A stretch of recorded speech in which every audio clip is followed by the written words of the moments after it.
What is up, everybody? Time for my next Let's Play of my favorite 3D platformer of all time, as well as my favorite childhood game of all time. Very first game I ever played, after watching my cousin play the very first Crash Bandicoot when I was visiting my family, my aunt saw how much I loved watching my cousin play the first one, that she went ahead and mailed me a copy of the second one. And I still consider it one of my favorite gifts that I've ever received. And this game means a lot to me because it is pretty much responsible for my love of video games, really.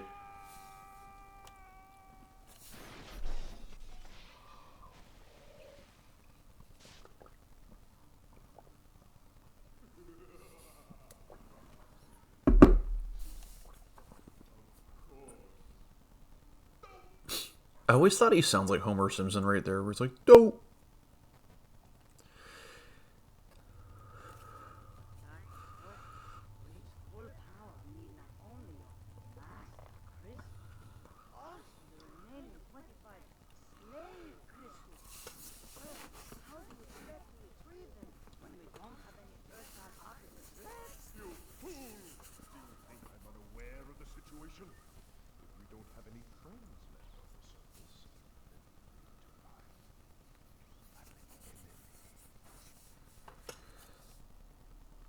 And there's our boy.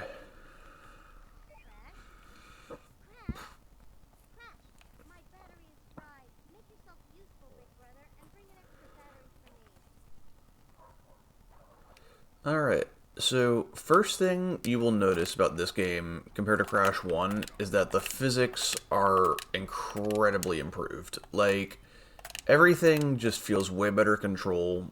Crash doesn't feel like a 10-ton waterlogged brick anymore. Like, yeah, it's just, he overall just has a much better gameplay feel. And even though I still love the first game, I do think this game is a much bigger improvement. And it's much more, like, newcomer friendly for sure, too, because the difficulty curve isn't nearly as high.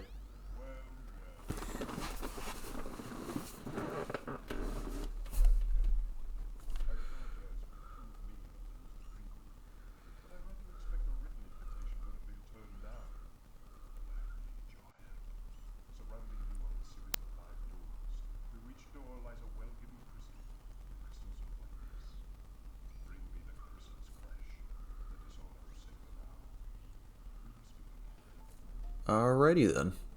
Alright, our first level, Toidle Woods. Well, Turtle Woods, I don't know why I just said it weird like that, because I'm weird. Anyway, first thing we want to do is avoid every single box. This is the only level in the game where this is a thing. Yeah. Weirdly enough, the blue gem you are awarded whenever you don't get any boxes in this level. Yeah, it's pretty bizarre. It's pretty weird like that. Like, there's literally nothing in the game that implies or, like, hints at this being a thing. It's literally something you just figure out by just kind of playing and be like, hey, I wonder what would happen if I did this, and then it happens, and then you're just like, alright, that's, like, super arbitrary and cryptic. Like, that's a thing of, like, a lot of older games, is a lot of really old games had a lot of, like, arbitrary dang nabbit. Okay, yeah. Frick. Alright, yeah, I accidentally broke a box I didn't mean to break, so... Alright, 1 second. Here's what we're gonna do. Yes, I am playing on an emulator. I'm gonna put this in turbo for a second, so that we can just speed along and go right back to where we were very quickly. Alright. Do-dee-doo-dee-da-dee-dee-dee-dee-doo. We are almost there. Moving along, moving along. Do-do-do-do-do-do. Alright. Almost there. Yep. That'd be an interesting challenge to, like, play this entire game like this. Alright, there we go. Ugh, thank goodness for emulators, right? Like, for real, like, emulation really does help, especially with, like, making Let's Plays and stuff. Like, Yeah, when it comes to like retro games, I'm pretty much gonna like record them via emulation exclusively because it's just a lot easier. But as far as like newer games go, though, I'm pretty sure I am gonna like invest in a proper capture card. But yeah, so if we death warp, we can go back to the beginning, and this time we're gonna get all the boxes. Do do do do dee da da. All right. Got some blueberry flavored looking armadillos. I gotta say, blueberry flavor is probably my favorite artificial flavor for like anything. You know what I mean? Like whether it's like blueberry flavored candy or something like that, or like whether it's like blue. Usually it's called blue raspberry, but like it's essentially supposed to be blueberry, you know. But yeah, I don't know. I don't know why. Like for some reason, I think because blue is my favorite color. Like I always associate like the color blue with food, with something like automatically looking tasty. Like I don't know, just however my brain works. My brain is like blue equals taste good.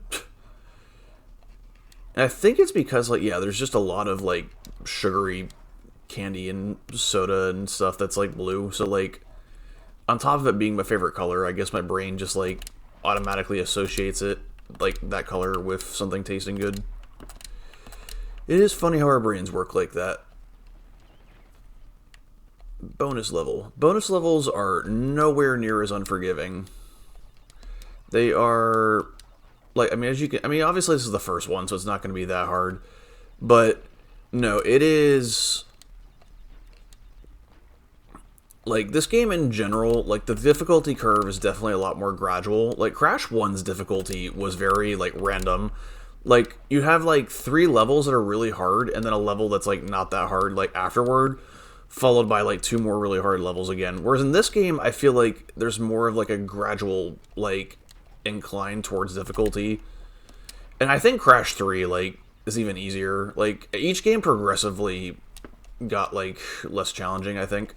However, I do think if you're going for 100%, this game is considerably harder. Like this game, if you're just beelining it to the end and you're not worried about like getting all the collectibles and stuff, like you're not getting all the gems and all that, like it's a pretty easy game, I think. Same with Crash 3, but as soon as you add like going for 100% into the mix, like it definitely adds a lot of challenge, and I think it's nice they did that. Like it's nice for those who really enjoy the game and want to get more out of it.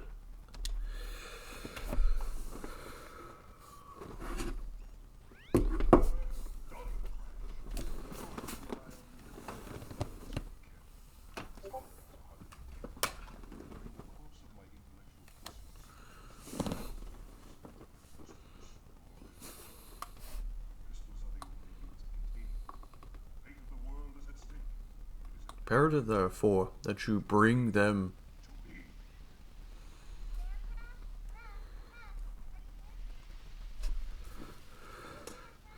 I have played this game so much that I can pretty much recite it verbatim. Like, during the pandemic, like, I played this game. Oh man, I probably 100% of this game. Crap, my controller. 1 second. Come on.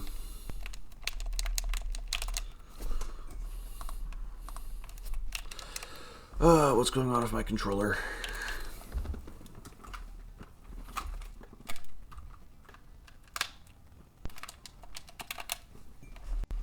Okay, so I'm having a... What the... Okay. 1 moment, I'll be back. Okay. Sorry about that. Had a bit of a technical hiccup, but we should be good to go now. We got some penguins. They're all doing some spinny spin moves. And this game does indeed have ice physics. They are extremely... Like, whenever you jump when you're on ice, like, your momentum carries over and you, like, fly, as you can see, like I'm doing right now. Okay, come on. I want to hit the TNT. Come on, please. Yeah. Yeah. Yeah, there we go. But yeah. These snow levels are a brand new addition that were in the first game, and they are quite fun. I do enjoy them quite a bit, and they got 2D segments also. Yeah. Alrighty. Excuse me, seals that don't appear to be causing any apparent harm to anything, but by the power of video game logic, they for whatever reason hurt us if we make contact with them. Alright, this gem right here, you can get it early if you do this right. Okay, I know it can be done. Watch this. There we go. Boom, jams. We did it. Because I'm just cool like that. Get the red gem early, and now we got bonus town zone. Time, place.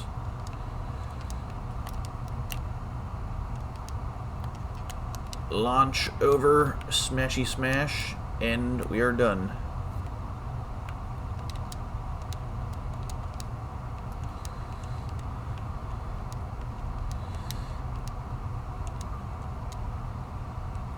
And if we go back here, there is a box that destroys all the Nitro boxes. Nitro boxes were also not in Crash 1. This is the first time they've been introduced.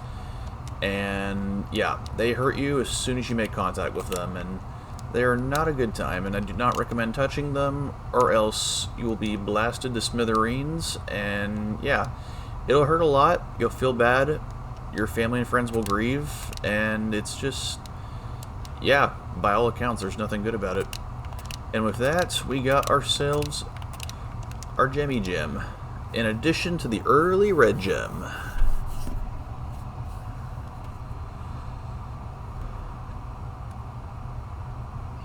Bling, fling, ring-a-ding.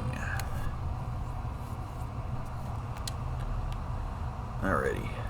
Next up is Hang 8, I believe this level is called. I think that's what the level's called up top.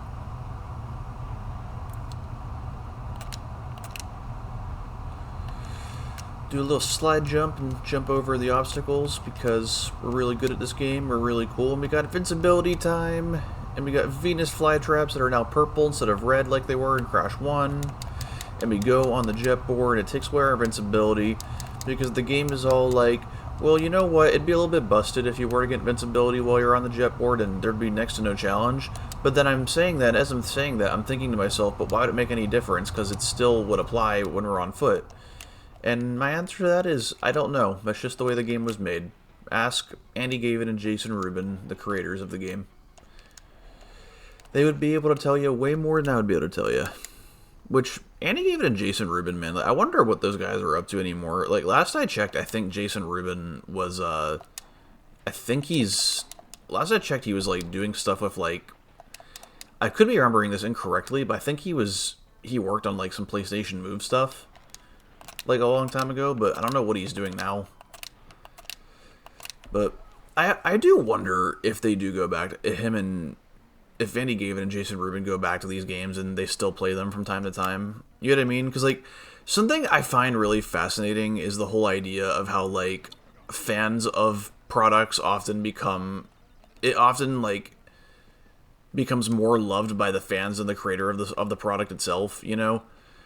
Like, I feel like there's a lot of stuff that gets made, and then, like, the creator of said thing kind of moves on from it, and then, meanwhile, you have, like, a rabid fan base that latches onto it for the rest of their life. You know what I mean?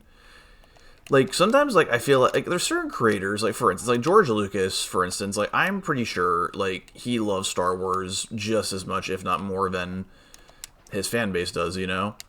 But, like, I feel like for something like Crash Bandicoot, I feel like Andy Gavin and Jason Rubin, like, I have a hunch that, like, it's still their brainchild, and I'm sure they still love it. But I feel like they probably has less an attachment to it than, like, a lot of people like myself do, you know? Because you think about it, like, they moved on to different projects very quickly. Like, because that's something I think about, right, is, like, back in the day, stuff didn't come out at the rate that it does now. And especially when you're younger and you don't have, like, money to, like, get a new thing all the time, you replayed or rewatched or reread, like, the same media all the time, you know what I mean? Like, to the point where, like, you, like, knew it inside and out, like, you know? And it's just interesting to think about, because, like, you know, I feel like it's a sort of thing where, like, if you're a creator, if you're a creative person and you work on something for so long, I would imagine that, like, by the time you're, like, done working...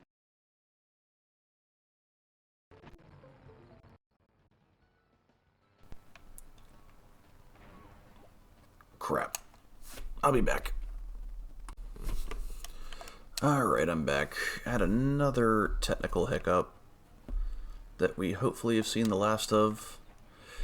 That is the one thing I will say about, like, PC gaming, is as nice as PC is to have, like, so much customability and everything.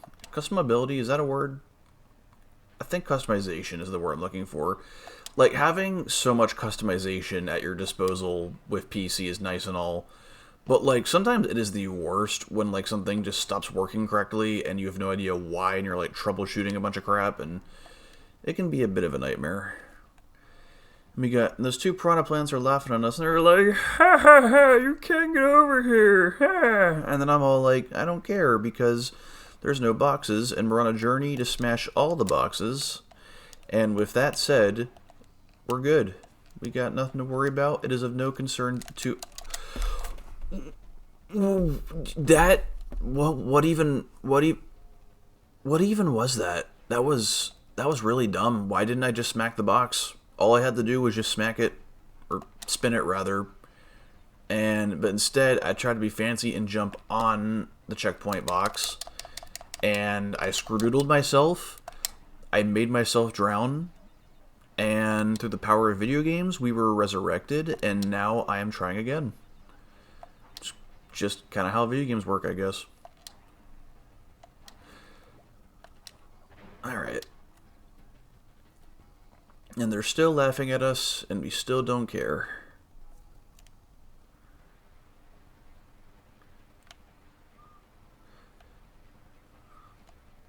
Alright.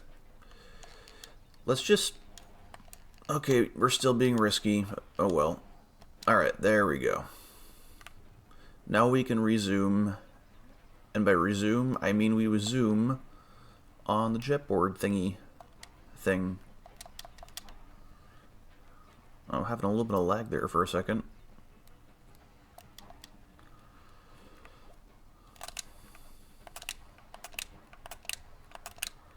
Yeah, this thing I'm doing right here, like, for those of you unfamiliar, it's a speedrunning tactic that people who speedrun this game do.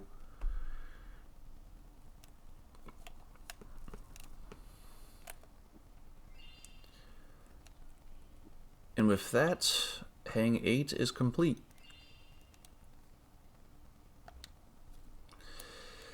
Alright, Cortex, what you got to say to us?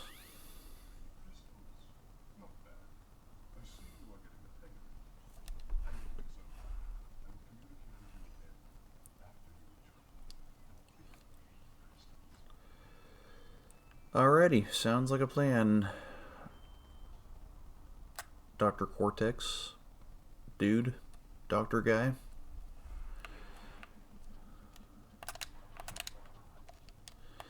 And this level is not rainy like the first level, that Turtle Woods, that look very similar to it.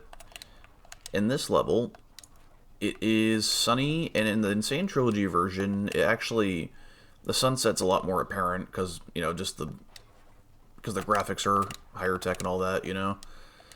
But that is one thing that really upsets me about the Insane Trilogy, is I talked about this, I'm pretty sure, in my Crash 1 Let's Play. And it just genuinely bothers me about how there is just...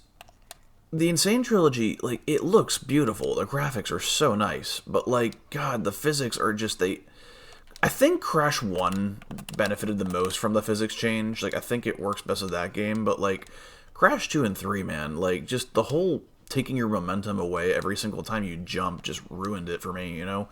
Like, just, especially when you're like me and you just have all this muscle memory of these games for years, like, it just really bothers me whenever I try to go and, you know, play those games. Because, like, again, the Insane Trilogy graphics are incredible. They look so nice. But, like, man, dude, I just wish there was a way to, like, combine the physics of the PS1 games with those visuals. But, unfortunately, that I don't think that's ever going to happen, and that's not even something you could do with modding. I don't even think, like, that just sounds like way too much of an ordeal that's beyond what anyone could probably do. Turtle, you took away my Aku Aku. Your other turtle friend took away my Aku Aku. How dare you? For that, I spin away your brethren, and we speedrun move back up the path that we walk backwards on. Except we spare those ones because we don't got time for that. Yeah, the way you do this speedrun move, like, that I'm doing right here, like, it's really hard to describe into words, like, how you do that. Like, it's very... there's a very specific, like, muscle memory thing to it that you have to get down. Because I remember when I first tried to do it... well then. So much... you know what? Never mind. I'm just going to continue with what I was saying. There's a very specific set of muscle memory you have to develop in order to do that slide spin thing I've been doing. And it takes a while to get the hang of it. Like, it's pretty tricky. But it's one of those things where, like, you keep trying long enough and eventually your muscle memory picks up and you're able to do it pretty seamlessly.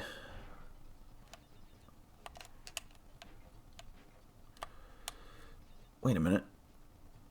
Fart. Oh, I forgot to hit the... Hold on, I think there's a way I can get around this. Okay, no, I don't... I think I screwed it up. Okay, let's see if I can do this. Just barely. Just barely. Yeah, that... I got distracted by my talkie-talkie, and I screwed it up. But it's okay. We're going to get it right this time. We're going to get it right. We're going to make... We're going to... What are we going to? We're going to do better than we did before. That's what we're going to do.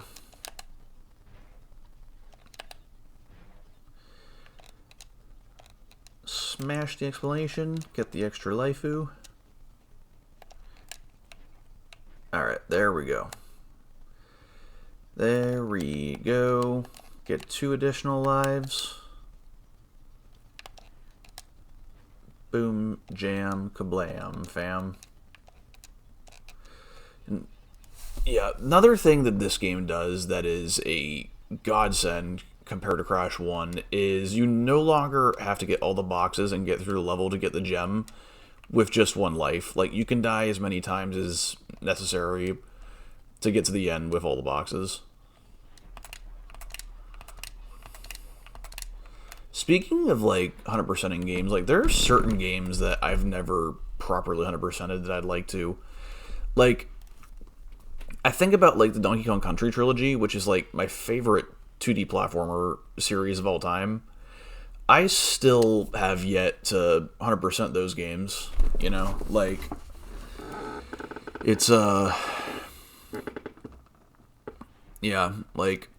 I don't know, 100%ing them just seems, like, really tough, because those games are already pretty tough as is, and, like, adding 100% completion on top of it is just, like, I don't know. It's one of those, it's funny, like, there's certain games I play where, like, they're hard enough as is, just doing an any percent run, that, like, I don't feel the need to do 100%, because by the time I finish them, I've, like, had my fill of it, and I'm satisfied with the game. But if a game's too easy, just doing a straight shot to the end, that's when I feel more inclined to do a 100% run. Or if it's a game that I just can't get enough of, in which case, it seems like Donkey Kong Country should... The Donkey Kong Country games should be games that I would 100%, because especially the first one, like, I've 100%ed the first Donkey Kong Country, not 100%ed, I've just beaten it any percent like 1,000,000 times. I can beat that game in like a little over an hour. I can do the same thing. Well, I can do the same thing if I get any percent run for Crash 1 even. Like Crash 1, like I've played it so much. I've played all these games so much that I can any percent them like pretty quickly.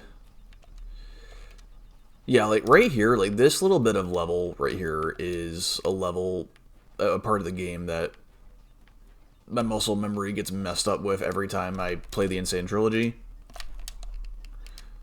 It just upsets me, and I'm like, it's not the same, dang it. Like, I want the physics to feel the same so badly when I play that, but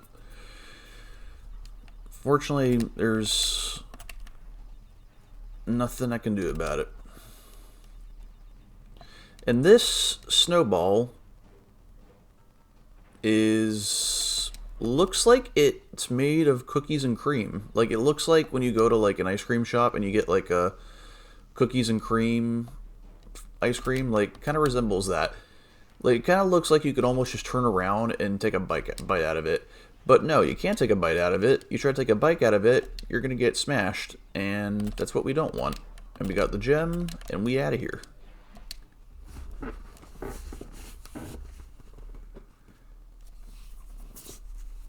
And we have almost completed the first warp room.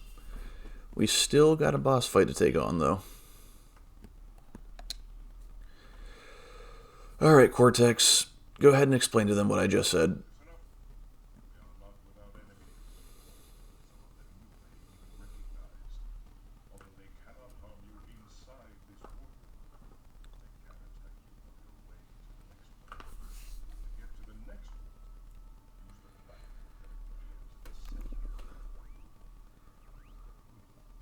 Alright, and we are going to meet a familiar face right now.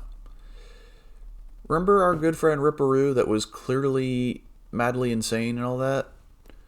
Well, he's become a bit more sophisticated. He's done some time reinventing himself and appears to be a scholarly lad. Except for the fact that he's now trying to blow us up with his flattened TNT crates on the ground. But nope, turns out he's still got some psychosis remaining in his noggin, because once he gets exploded, he reverts to his insane shenanigans. But yeah, you kind of have to wait for him to like hurt himself, and then you go in and get a hit on him.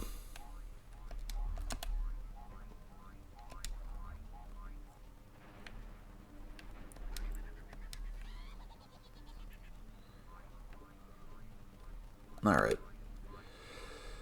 Wait for him to do it again.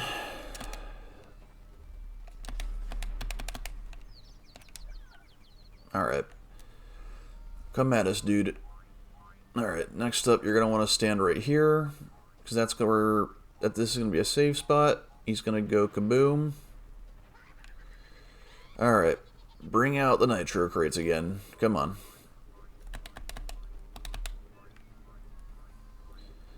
And with this, he's done. And now his hair on his head right there, flattened, looks remarkably close to a pancake.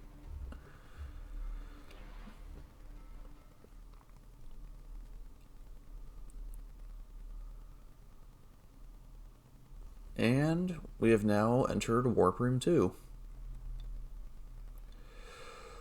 Hello, Cortex. What's up, man?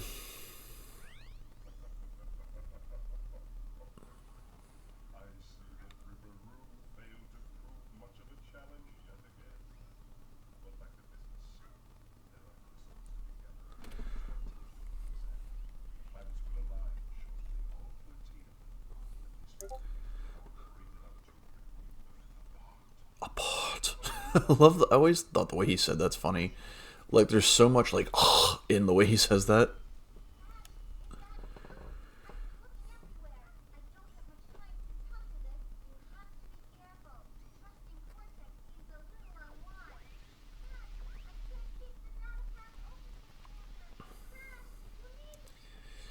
Sorry, Coco, you're kind of breaking up there. It's kind of... Yeah, unfortunately, it seems like you don't have full bars worth of internet. Alright, next up, we slidey jump like that. We break some boxes. We have 29 lives. And right here, we want to wait for these to blow up, because I think if you run away from these too quickly, they won't count towards your box total. So that's why you're going to want to wait for a moment. Avoid and spin the seal. Alright, get ourselves a cuckoo.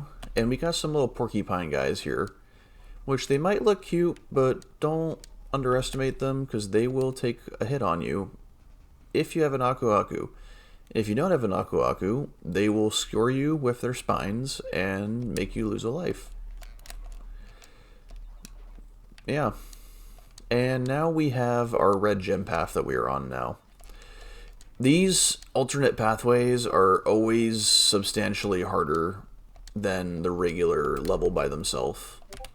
They also sometimes have additional boxes for us to break. And we gotta wait for this TNT, because below the TNT, well, above rather, we gotta get the explanation box to fill in these empty boxes.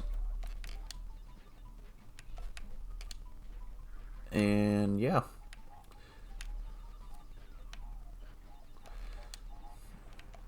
Alright, let's hurry and get away before we get exploded. And got a bunch of Wampa fruit. Lots and lots of Wampas. And these boxes I always like to break like this, because if we die, we don't have to get them all again. Because if we die and we respawn before getting them all, we will have to re-break them. And we don't want to re-break them. We want to just skedaddle skadoodle all the way to the end.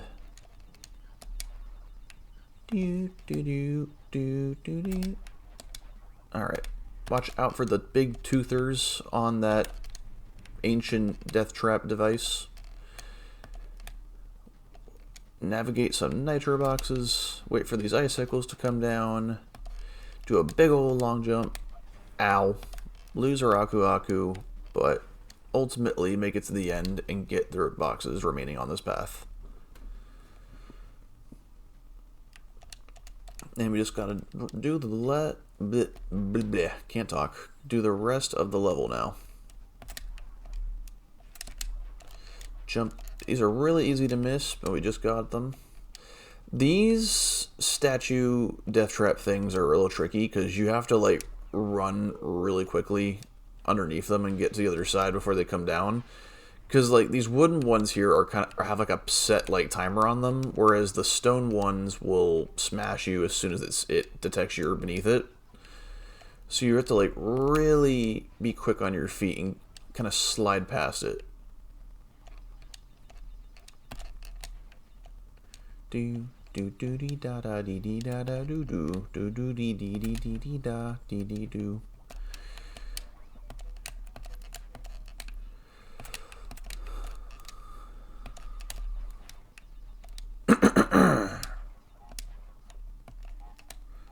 Alright, explode please. Open the way. Alright, bonus complete. Extra life for the win that's just kind of waiting there for us. Hello, Aku Aku. Hopefully you'll last a little longer this time. I apologize for the random times where you get poofed out of existence only to be reverted back into a box for us to obtain later. There's our gem. And I gotta say, those like tiki faces back there are terrifying. Like they look like some sort of eldritch horror that like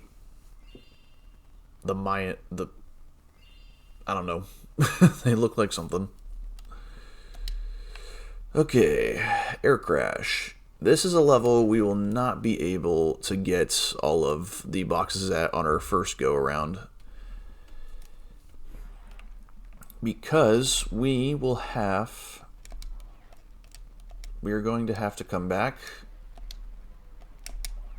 All we can do for now is get one gem here, because there is one gem that is obtainable at the moment, and that gem is it is on a death path. Now a death path is only obtainable if we make it to the entrance to the death path platform without dying once. If you die once, the platform disappears, and you gotta restart the level without dying once again. And the death path is right over yonder.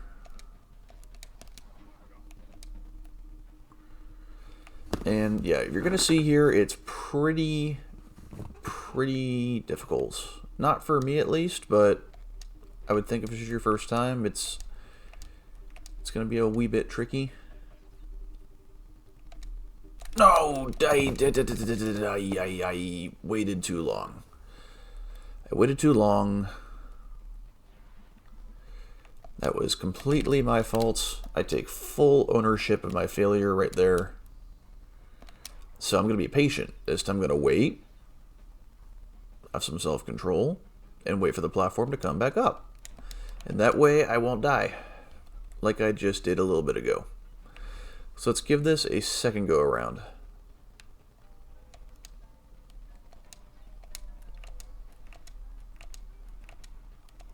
Alright.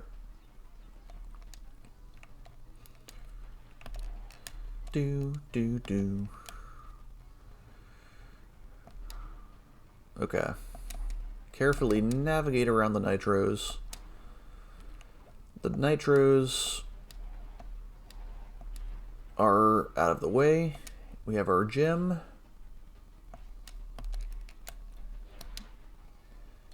We did it.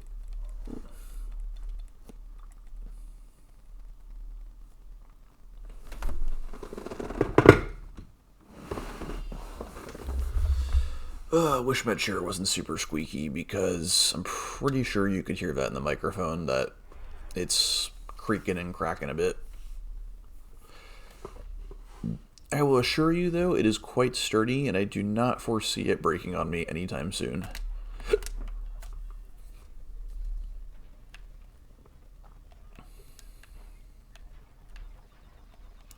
And here we have our polar bear companion, aptly named Polar.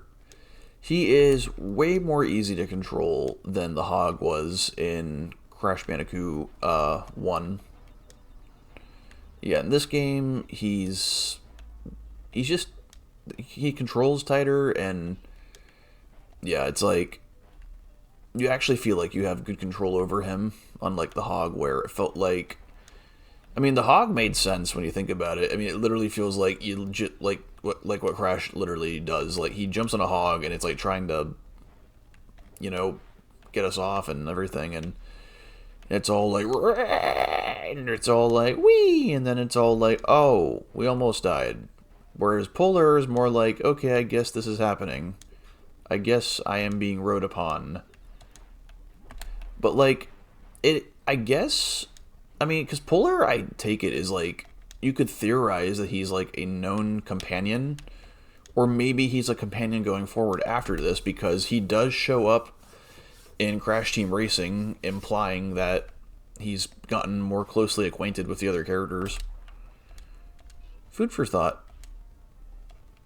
I'm probably reading into it too much. It's probably not that deep, but it's interesting to think about regardless.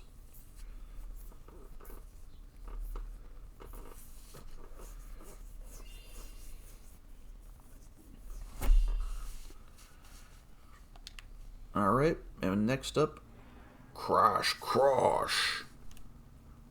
was doing that in the voice of how Tiny says Crash get crushed in Crash Warped. But that is in the sequel to this game, not in this game. However, Tiny does make his debut in this game. And he is substantially, maybe substantially is a bit of an exaggeration, but Tiny is considerably more challenging in this game than he is in Crash Warped, if you ask me.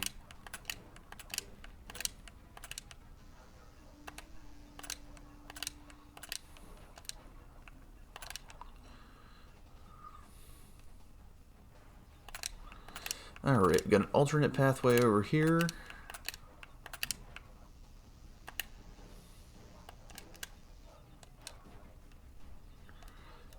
And 100 Wampas gives us 41 lives.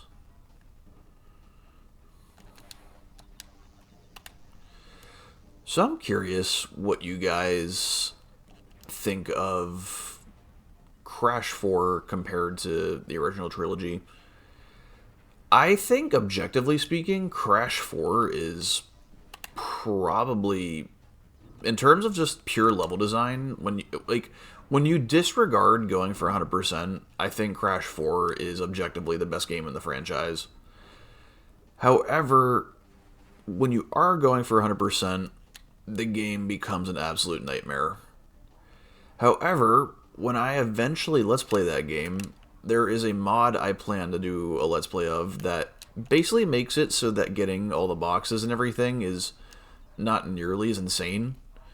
Like, Crash 4 has some absolute bullcrap boxes where it's like, it almost feels like the developer was like, hey, what is, like, the one place no one's going to look and is going to, like, make every player angry when they realize they have just one box missing in their total. It feels like that's exactly what they did, and yeah.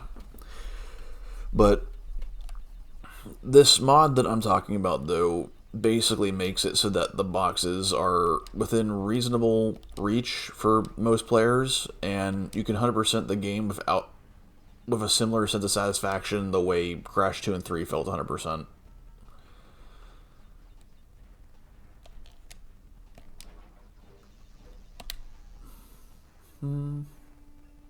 Okay. Hurry, hurry, hurry, because there is a box we gotta slam. He's almost there. He's almost there. Alright, we're good. We are safe. We made it.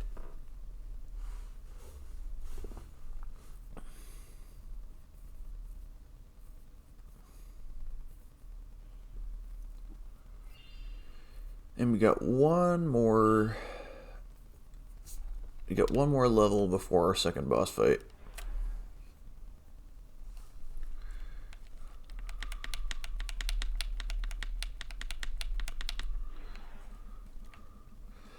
These sewer levels are some of my favorite in the game. Like, I don't know, the music's really catchy. It's just a cool atmosphere, which is funny because, like, I feel like, especially, like, there's some games where, like, sewer levels are, like, terrible. And most of those games where I can think of, I mean, the game I think of specifically when I think of, like, a terrible sewer level is, for any of you who have played Xenogears, that sewer dungeon is very frustrating. Like, I remember whenever I played that game, like, that dungeon was just miserable to figure out how to get through it and everything. But this sewer is not like this one. This one is actually very linear and quite enjoyable to get through. And here we have this secret area of secrecy that is very easy to miss. There's an invisible wall, and it contains a green gem right here. And we're going to attempt to get through back to where we were unscathed. Can't promise I will succeed, but I shall try. Why did I say that like that? Like, the enunciation of my voice there was really strange. I think it's because, like, that toxic waste barrel was, like, coming towards me, and it, like, caused me to raise my voice as a reaction towards the incoming danger. But, yeah, I think that's why the weird oddity in my voice did what it did. Bonus Town. Love this remix of the song down here.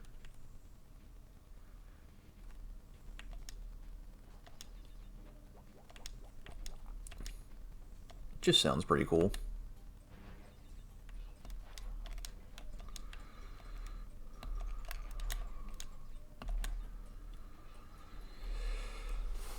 Yeah, like I said, bonus levels are considerably easier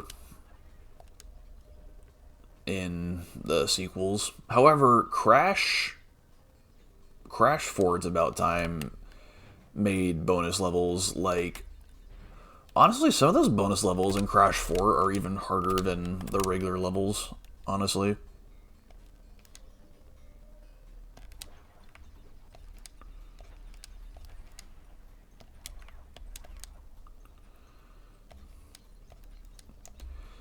Alright, Crash, prepare to have splinters up your chest from all this body slamming, because we just slammed a lot, and I imagine that would inflict many tiny wounds from splinters that would presumably be caused by slamming those boxes. Like, that would actually really hurt. Like, yes, it's a video game, but I don't know, it's just funny to think about. Like, you think about it, and it's like, yeah, like, some of the things that, like, video game characters do, it's like, you think about, like, you apply, like, realistic, like, application to it, and all of a sudden it's like, yeah, really not sure how that would work.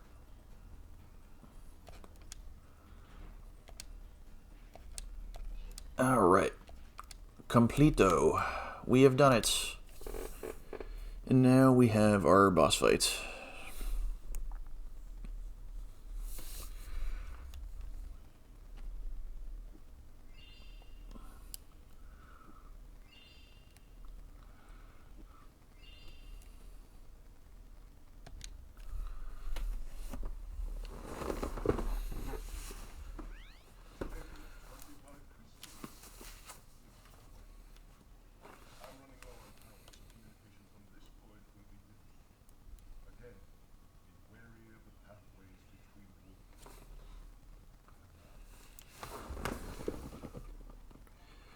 Alright, now this next boss fight is...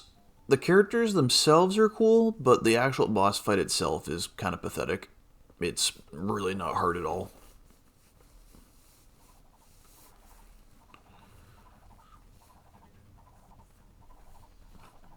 Music here, though, is pretty cool, though.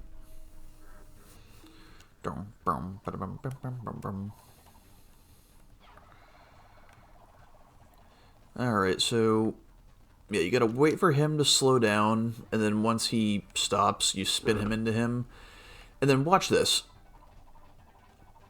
Yeah, we literally can just stand here most of the time and not have to worry about getting hurt. Like, there's an easy way to make this a lot more challenging, and they just didn't do it. Like, literally most of the time in this boss, you can just stand still and every now and then just move a little bit. So I'm gonna stand right here, and I don't have to move at all. Like, seriously, like, this boss fight is pitiful. Now, this is the one part where you do have to be a bit more engaged, because he will throw little swords like that as you're avoiding his brother, and after that, we spin him into him, and we did it.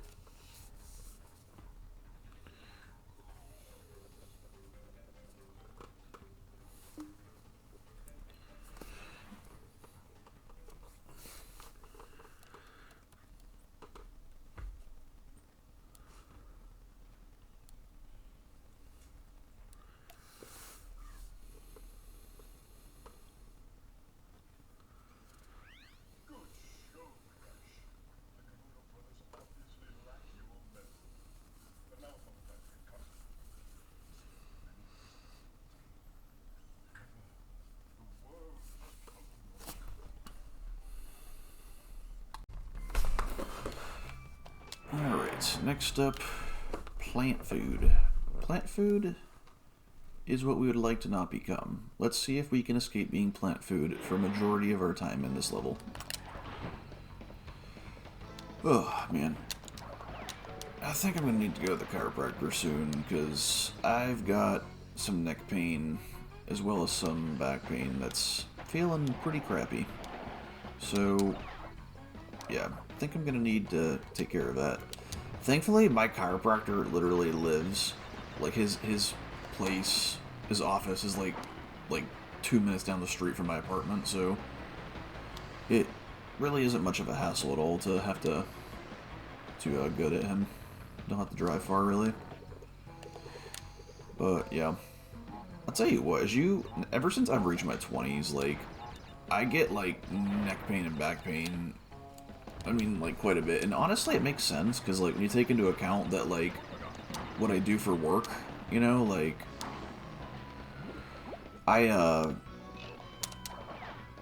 yeah, like, I'm bending around and, like, leaning forward and all that a bunch whenever I'm repairing interiors inside of cars for work, so Yeah, it makes sense why I would deal with that now and then.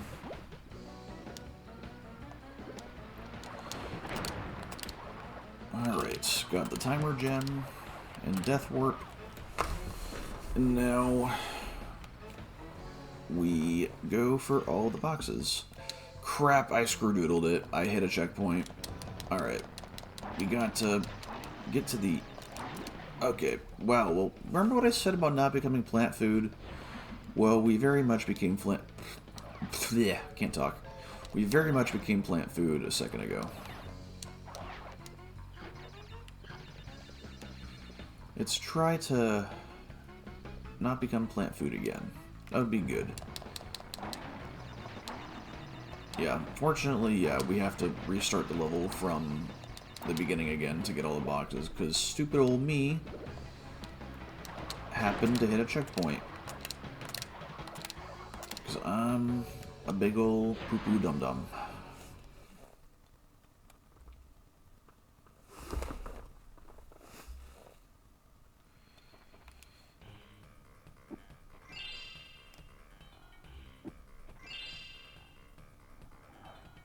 I gotta say, I don't know if that gem looks like it's the color of gold. I don't know if it's the color of mustard. And I don't know if it's the color of the way my poop looks sometimes when I eat a lot of fried food. Like, I mean, I'm a pretty open book, but like, sometimes when you eat a lot of like fried food, like I've noticed that like sometimes your poop will be like a sort of like yellowish color, and yeah, it's I think that's indicative of the type of food you ate. Ay. Aku, hello. Careful, don't hit the mine. Hope the mine doesn't mine that we don't want to get mined. Alright, now hitting the checkpoint is okay, because we actually need to prevent us from having to redo things again. Bonus town zone place. Up in the trees that have a very close resemblance to the bonus stages from Cash Banuka 1. I wonder if that is literally just an asset reuse of the way those bonus levels looked in Crash 1. It might not be. I'd have to, like, do, like, a Google search to, like, find out for sure, but I honestly don't care enough, so I'm probably not going to do that.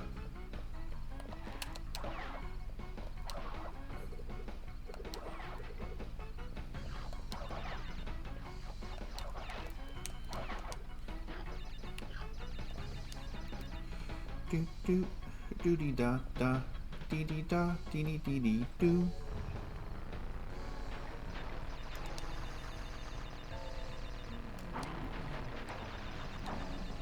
Alright. Over our Jolly Rancher, green Jolly Rancher looking boxes. And there's our box gem. Get out of here.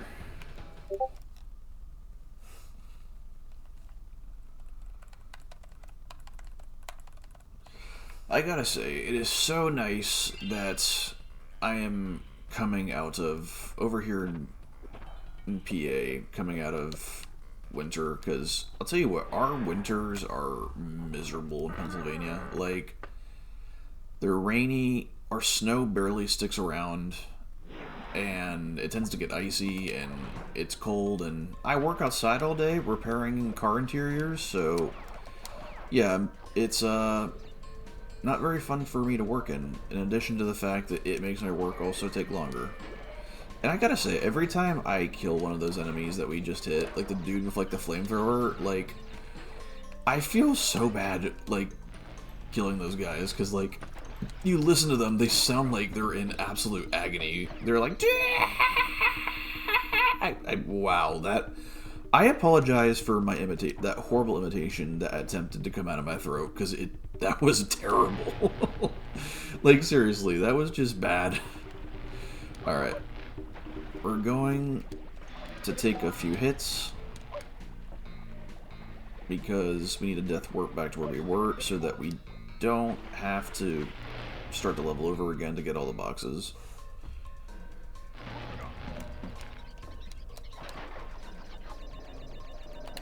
Dee dee da da, dee dee dee dee doo doo. Do do do do do. I spin you. Do do do do do do do dee dee do. Bonus Revel. We got 50 lives. How about that?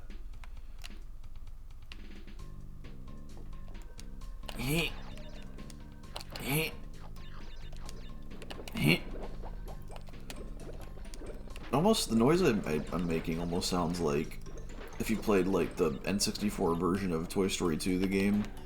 Like whenever Buzz takes damage, like he always makes a noise like that. It's like it's like like I don't know. It sounds funny.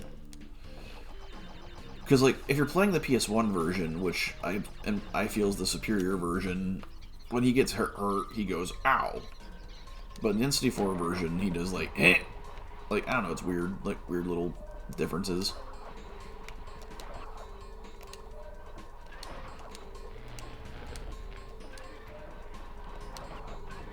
Alright, gotta spin these little washer cleaner dudes. Invincibility time! Alright, we're gonna go over to the right real quick, because we gotta activate some question mark boxes that will give us more boxes that we normally would not be able to access over here.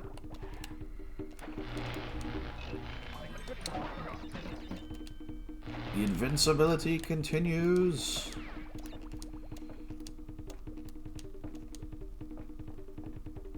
Like, whoever, I mean, what's his name? The guy who did the music for the Crash Bandicoot games. Oh boy, what's his name? I'm drawing a blank on his name. It's, Josh Mansell, that's right. Yeah, he went to town on those drums whenever he composed the music for the invincibility, because, like, that is some drummy drum time.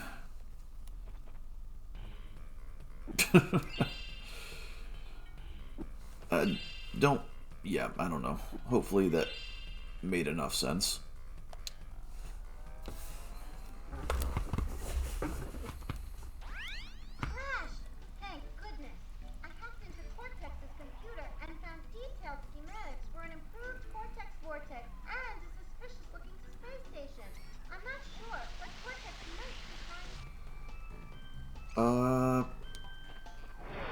Yeah, Coco, sounds like you've learned some stuff, but unfortunately your signal is still really bad, so we couldn't really get much of that. We get more Polar Bear awesomeness. I love these levels. Also, the way the sunset is hitting the snow makes the snow look like it is cotton candy flavored. And cotton candy is delicious. I remember, that reminds me, I remember whenever we used to, I mean, back whenever video rental stores were still a thing, I remember we used to go to a Hollywood Video that was close by us, and I remember every time we would rent a movie or a video game there, like, I remember my mom would also, like, let us get, like, a thing of, like, there was, like, these bags of cotton candy that you could get out of, like, a wrapper. And I don't think I've ever seen those ever again. Like, that specific brand of cotton candy that just came straight out of a bag. Like, I remember it so distinctly. I remember there was also, like, there was, like, a blue and pink one that you normally see, and then there was, like, I remember there was, like, a sour green apple flavor or something. Like, I remember there being, like, a sour flavor you could get. See, what I'm talking about right now is crap, we missed a box. Alright. Let's give that another shot. But yeah, that cotton candy is something I actually would like to Google to, like, be reminded of what that bag and wrapper looked like. Because, like, it's very vague in my head, because last time I had that was probably back in, like, 2007. That's going quite a ways back now at this point.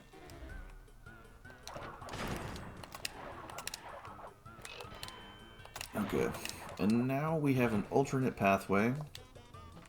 If we jump on these icy platforms,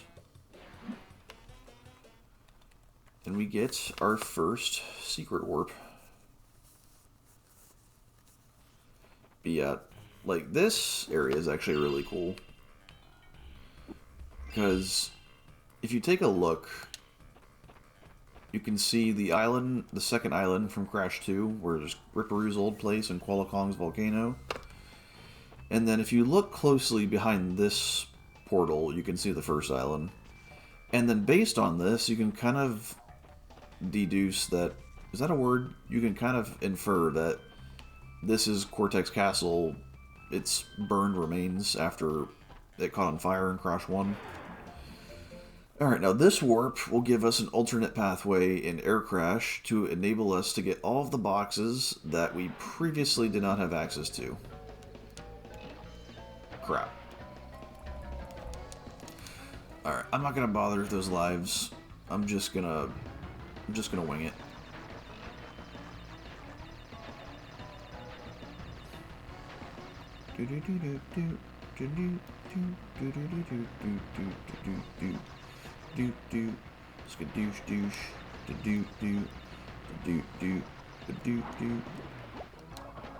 Alright, and with that, we can now get the remaining boxes and get our box gem.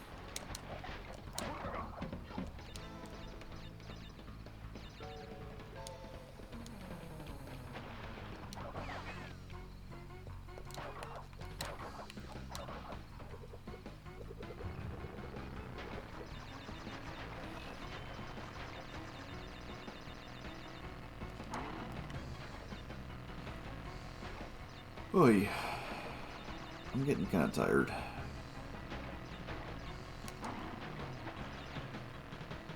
If my lack of commentary at the moment wasn't any indication. Yeah, I'm thinking I'm gonna call it here for a little bit. At least, for the day. Because I'm getting pretty tired. Won't lie.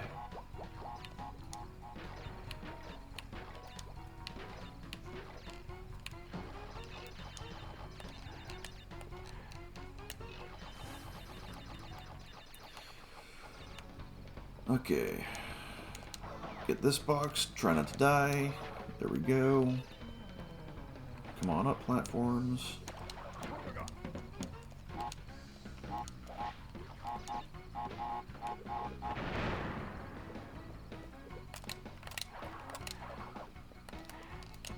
Alright, we slidey jump over here. There's some very easy to miss boxes right there.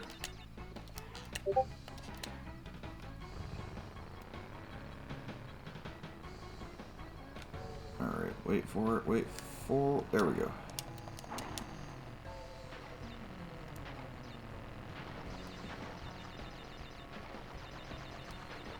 Give me all the Wumpa fruit.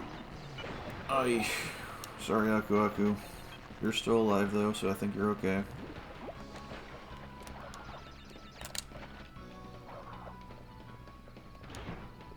Alright, there we go.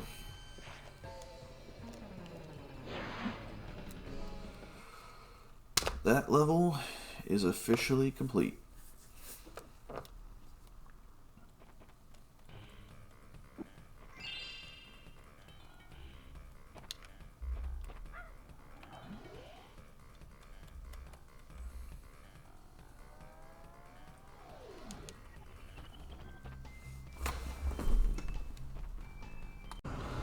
Alright, people.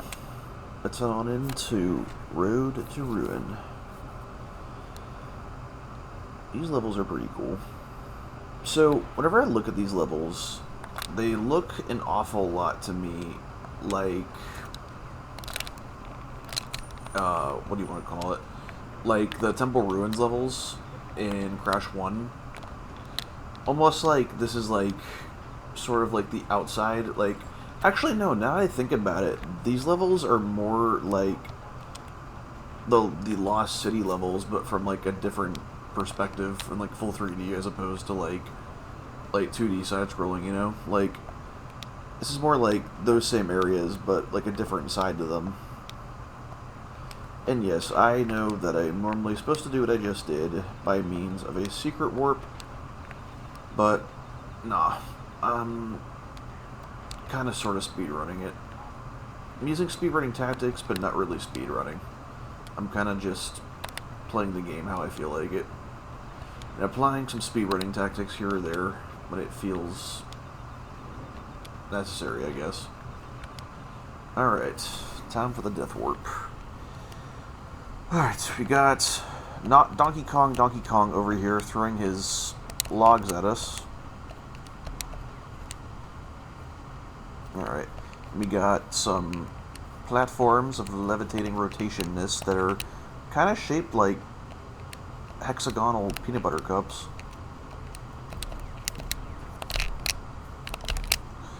Alright, hold on. No! Frick! Ah! Dang it. Alright, I got a little overconfident there, I'll admit. There's a little bit of overconfidence in my part. Let's give that another shot, shall we? Alright. Try it again. Watch out for the log. Skipping the life, because I don't need it. Okay.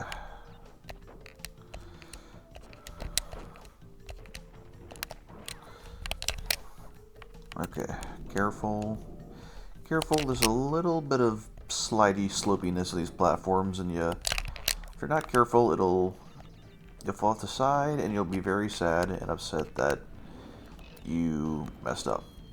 But yeah, death warp, because we need to go back so we can get the boxes that we would normally miss if we kept going forward. We got these dudes here, like, these guys are cool looking, like these weird, like, flower lizard hybrid things. Like some sort of, like, I feel like it's like almost implied that it's like some sort of like genetic experiment thing Cortex did. One of his like super animal experiment thingies. Alright, got ourselves a cuckoo mask.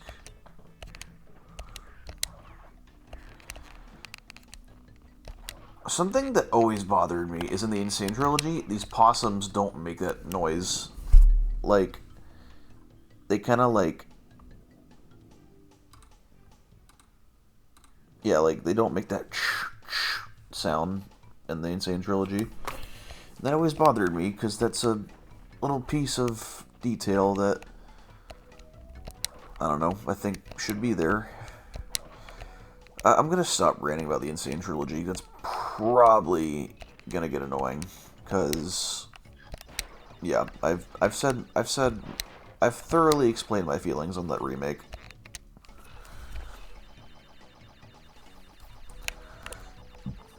Alright. And if it's cool, if you look in the distance, you can clearly see the remains of Cortex Castle.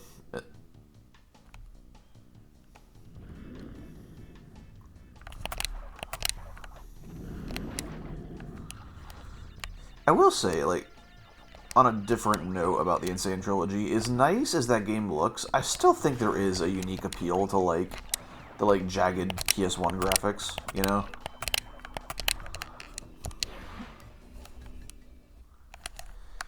Alright, and with that, we got one more level left in the warp room to do.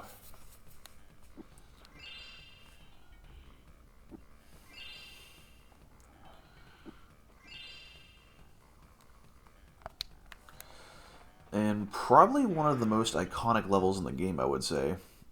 Like, it is a little bit different. It is a chase level, but not a chase level in the way that you would initially assume. Because this time, it's a giant heckin' polar bear. So, yeah, we gotta run for our dear lives, otherwise we get eaten. That's very much what we'd like to avoid. And yeah, you got these gates here, you gotta spin through them, and they're not that much of an obstacle, but they're a thing that's added. Alright. But it's not over yet. There are more angry polar bears ahead. I feel like, I don't know, I'm curious if like the polar bear is actually faster than the boulder or if the boulder is faster than the polar bear. Alright, so right now it's like, you look at this and it's like, oh weird, it didn't completely break the wood. Well, it just so happens if you drop down right here, you gain access to a little secret side-scrolly area. We got these hunter henchmen that shoot these very slow as molasses bullets. Alright. Yeah, this part is a little tricksy. It's a bit challenging. Ah, fart. Alright, let's give that another try. Alright.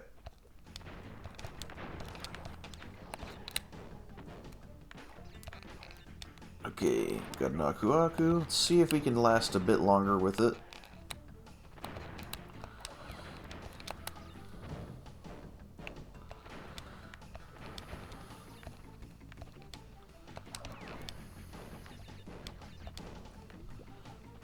Alright, come on.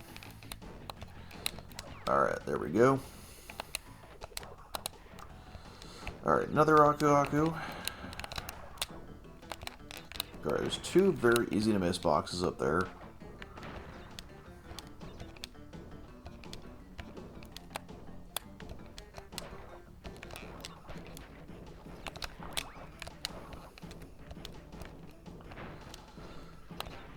Alright. And invincibility time. Here we go. Out of my way. Alright. Love this sound right here. Yeah, I love that sound whenever the platform rises up. It's just like kaboom. It's like the most satisfying, crunchy kaboom sound.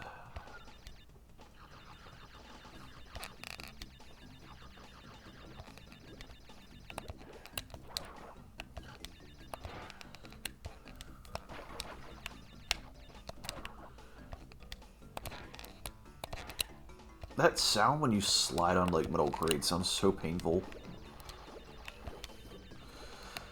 Oh, righty then. Bonus level is complete. Hit the nitro explanation box. And I don't know why every time like you go through when the bear comes down, it takes away your Aku Aku mask. It's like weird though, because like I've never seen it like where it hurts Crash himself, but like I have seen it where it for some reason like takes away your Aku Aku. I don't know, I guess like the hit point is... I wonder if Aku Aku has like a separate hitbox from Crash. Because if that's the case, then that would explain that. And now we're riding off, running away on the polar bear's offspring. It's probably even more unhappy than it was before. And oh my lord, it squashed its child.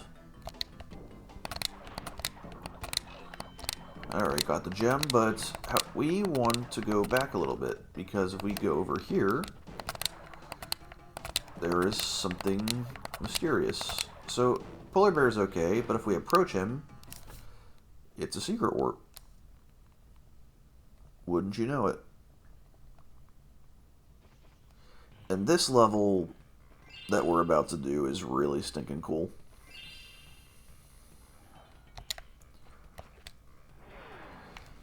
It is a polar bear riding stage with a twist.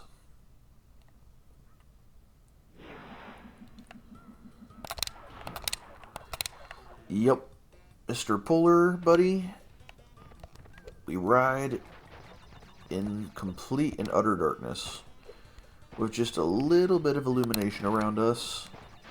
But yeah, this level, this is like one of my favorite levels in the entire game. Like, it just looks so cool. Normally, like, this level is normally pretty tough, but again, I've played this game so stinking much that, like, I basically have, like, the pattern, like, it's just pure muscle memory to me at this point.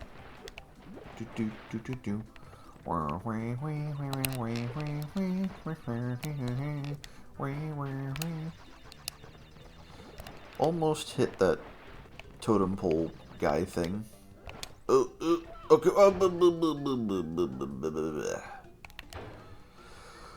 That was almost really cool until we tripped over those metal crates that the guys over there were like hauling, and those guys over there are like hauling it, and they're just like, hey, let's just get this over top real quick and be like, oh crap, a Bandicoot, and then they knocked him over, and they were like, well crap, now what do we do?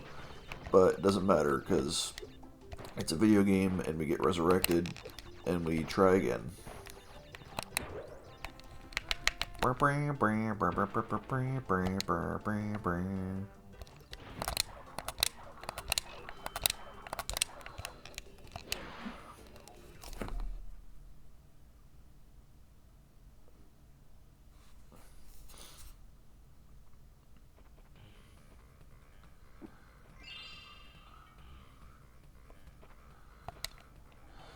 And what you gotta say to us, Cortex? Crash, my boy. You are more than halfway there. But I'm sure you've noticed that things are getting harder. The last 10 crystals will be the hardest to gather. And our enemies will be sending their strongest forces to thwart you. I'll contact you again when you have completed the next one. Alrighty then. And we have the debut of a pretty iconic Crash Bandicoot villain, Mr. Tiny Tiger himself.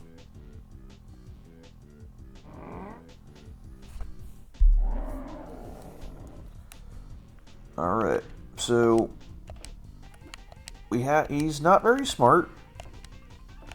What's going to happen is we need to lure him towards the platforms that are about to drop.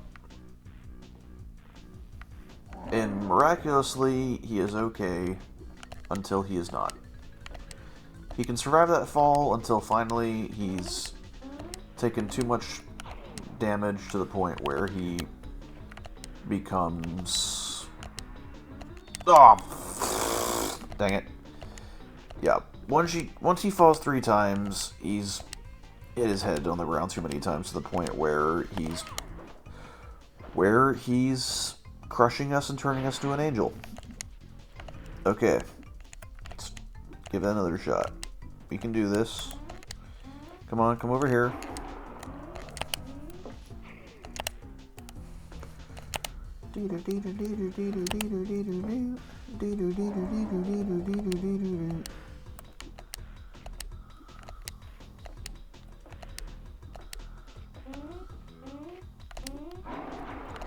Alright, one more hit. You're almost there. Just gotta survive a wee bit longer.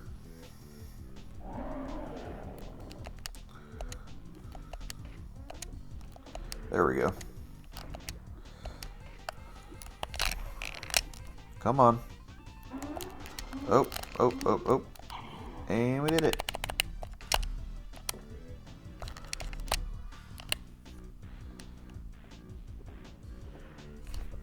And yeah, he kinda allegedly just falls to his death. Except he doesn't die because he shows up in Crash Warped. I guess he just needs some time to heal and pick himself back up. I mean, he is a cat, and you know what they say about cats having 9 lives. Alright, and we have our last sewer level. This sewer level in particular also has a secret warp. And that secret warp takes us to another level that I enjoy quite a bit. Alright, hey, Mr. Speeder Scrubby W guys. Appreciate it if you weren't flying at me full tilt down the tunnel there. then we got these angry, evil, flaming hot, spiky drones. Like, I'm just making up word names for what these things are, because I'm pretty sure most of these enemies don't have actual names for what they're supposed to be. So I'm going to come up with them.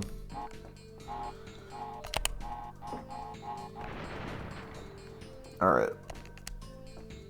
More monkey bar time. Go around town.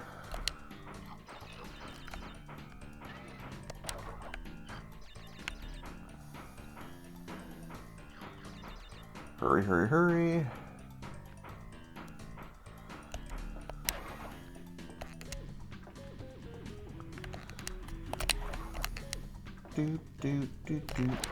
It's so satisfying when there's like a stack of boxes like that and you just go like smash. Alright, we just passed the secret warp, but we're going to do a little bit of backtracking. We want to get the box gem at the end, and then we're going to walk all the way back.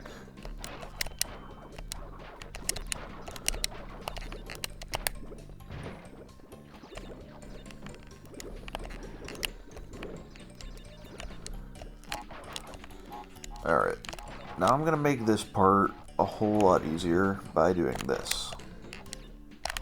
Dang it! That's what I get for trying to be fancy. Oi.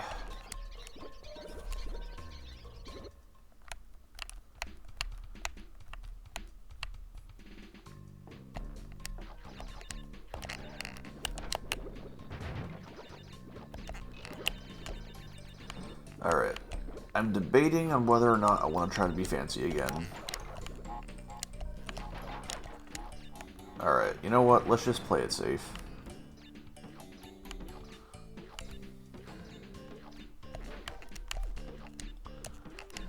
Three, four. There we go.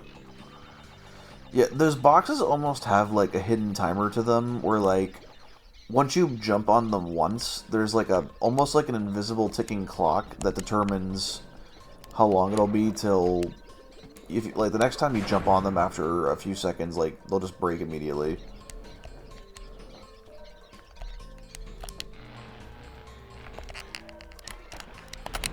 Alright, got the gem. Now we're gonna take some shocks and death warp backwards so that we can get the secret warp that is right over here.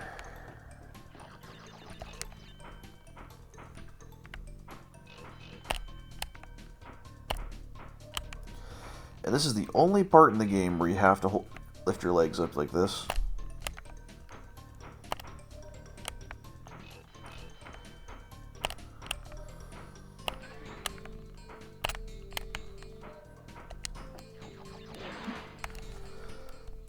Alright. We got our last secret level.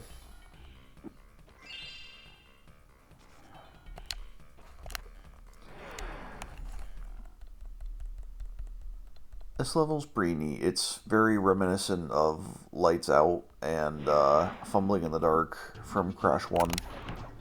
Instead of Aku illuminating our path, we got this little lightning bug dude.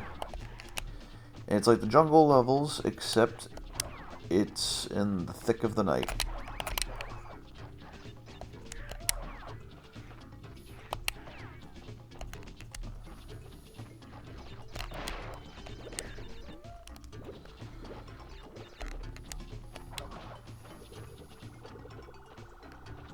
Yeah, we got those enemies returning from Crash 1, except now they're kind of purplish, and they have a light that they did not have in the first game.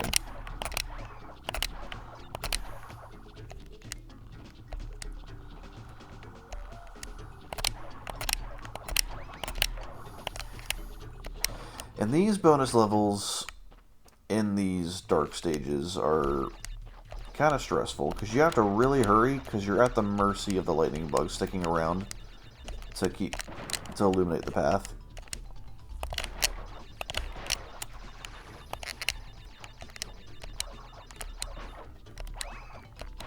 There we go. Can't believe I got that my first try. That's pretty dang awesome, I must say.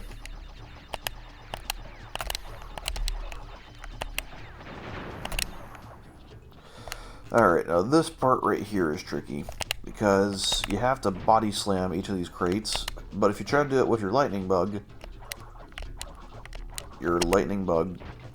will eventually go away, and you won't be able to go forward without dying. So, we kind of have to spin around a bit to get a feel for where the boxes are at. You can...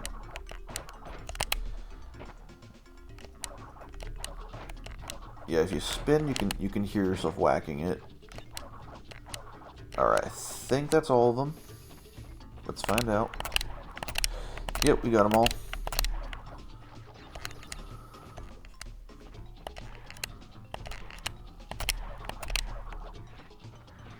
Alright, the exit's in the distance, and with that, the level is complete.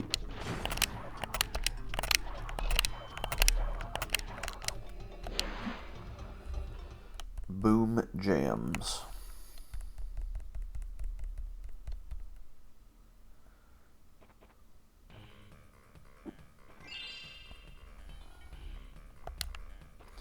Next up, we got Digging It. These levels are pretty cool. They're basically like the boulder chase levels, but instead of going backwards, you're going forwards.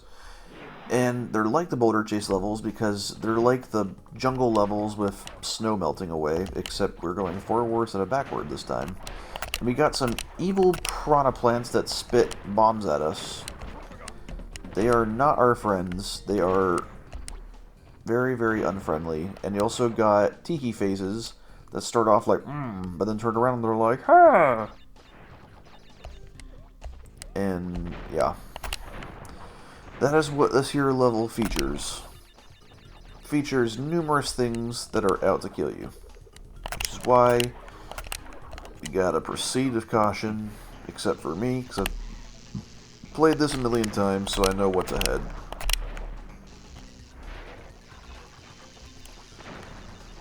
Ow. Dang it. Dang it, I lost both of my Akus.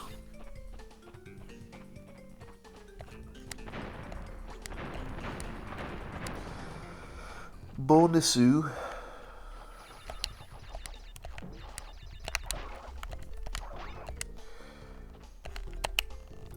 Slam.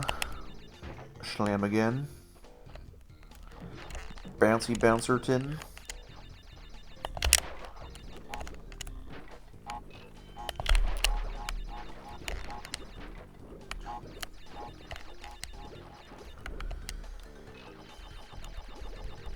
Yep.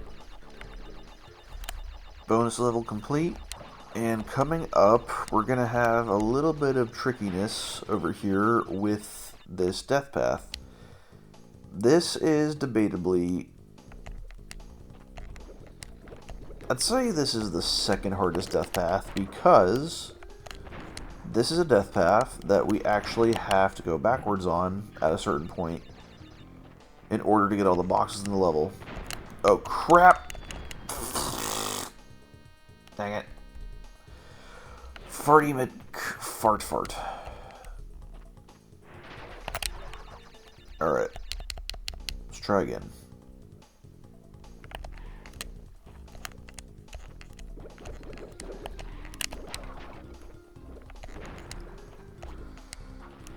Alright. You can slam on the piranha plant bomb spitter dudes.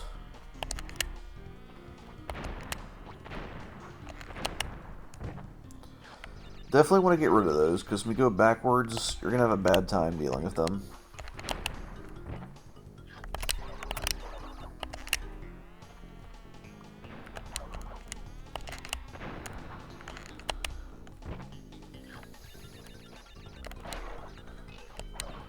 Checkpoint.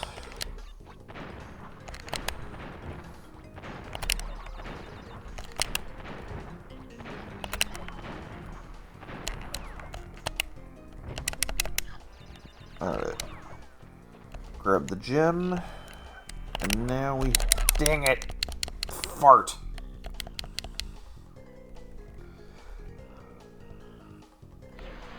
Okay, I think, yeah, we got all the boxes. We just need to go backwards now. And this is where things get pretty challenging. Because you gotta deal with these buzzing bumblebee buzzers. And they try to kill you, and they make you swell up, and they make you feel self-conscious. And like right now, like look at us, like look at that, like look how they massacred our boy. Just how dare they?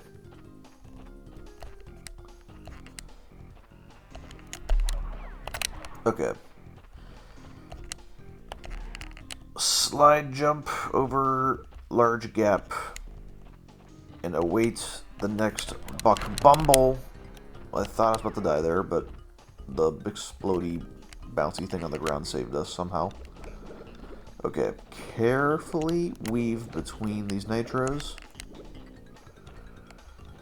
Okay, now let's just try our best to survive a bit longer so we can reach another checkpoint. Let's see if we can accomplish that.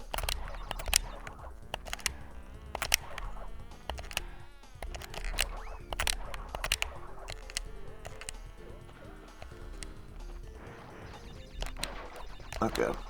Wait for it, wait for it, wait for it. Now! No, no, no, no, no. No, no, no, no, no, no, no, no, no. Okay. There we go. Got our checkpoint.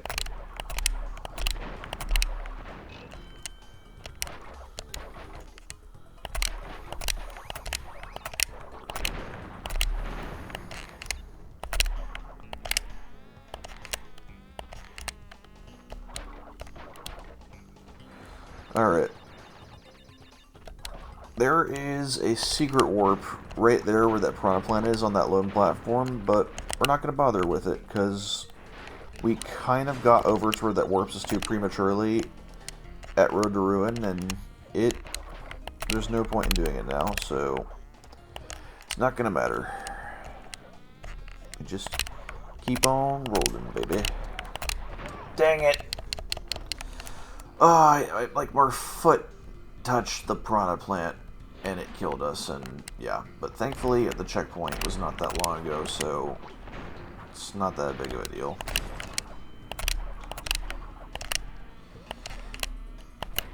Out of the way. That dude, it's like really unsettling how he has like look at him. Like he's just look at that. He's like, yeah, he will smash you if you're not careful, but those guys I always thought were really disturbing looking, because they make, like, no sound other than the, like, terrifying sound of the hammer they swing going, like, doosh. And they just have, like, a straight face with, like, no emotion. Ring. Okay.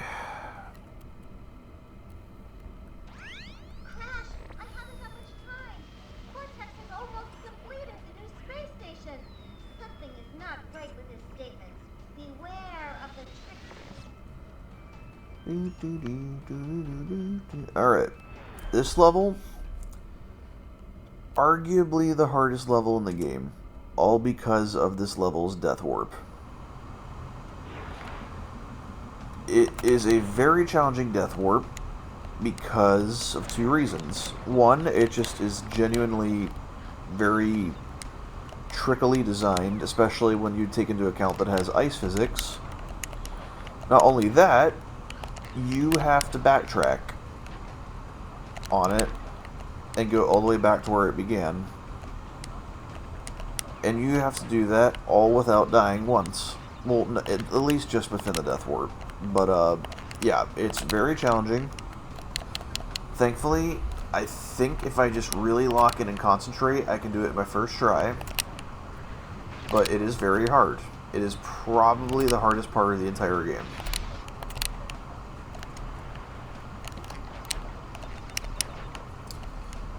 Bonus time.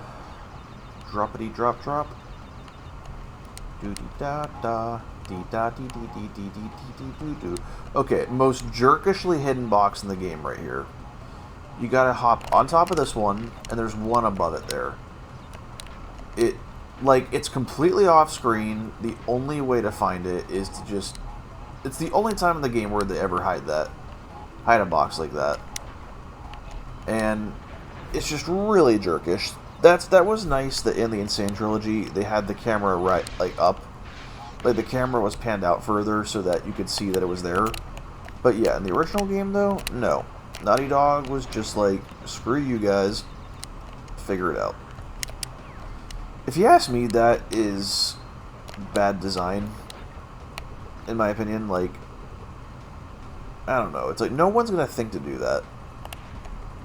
It's a little bit too arbitrary, if you ask me. And here is the death warp I was talking about. I'm just gonna take my time, concentrate, and see if I can make our way through.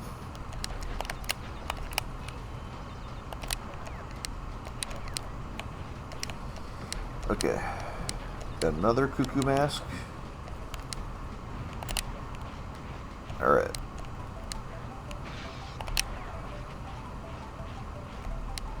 Careful.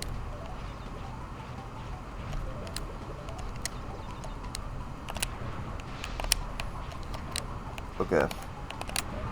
That's the thing, too. You have to go through this entire gauntlet twice. Once for that explanation box, and a second time all the way to the end to get the gem at the end. They knew what they were doing when they designed this. Like, they really did not give a crap. Like, they were like, yep, we made this really freaking hard. Deal with it.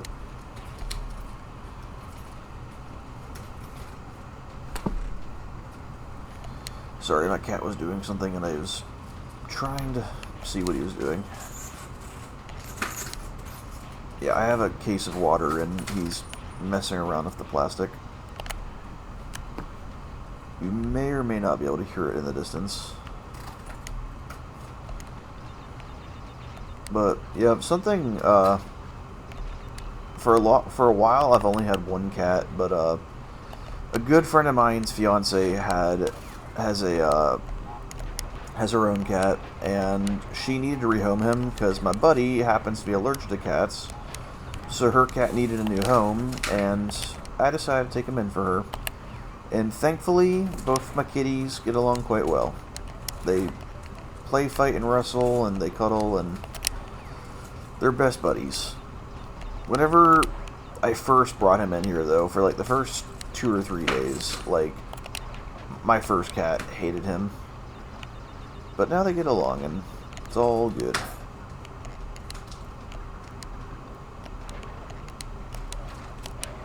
Alright, another really jerkishly placed box right here.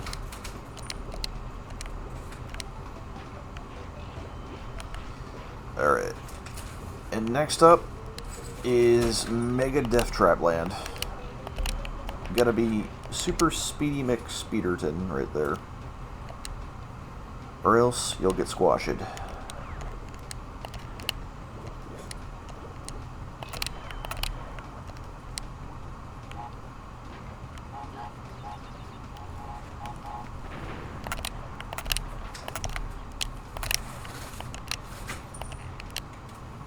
Alright.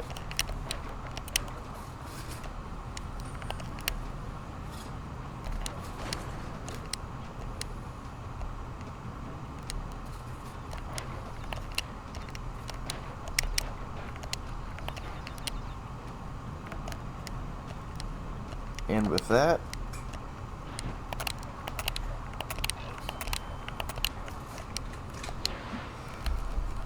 we gotta go all the way back again through that gauntlet one last time. You saw that gem there? Yeah. The devs were super jerkish and were like, do it again, punks. What you gonna do? It do be like that. But, hey. I happen to really enjoy this game, so I don't mind.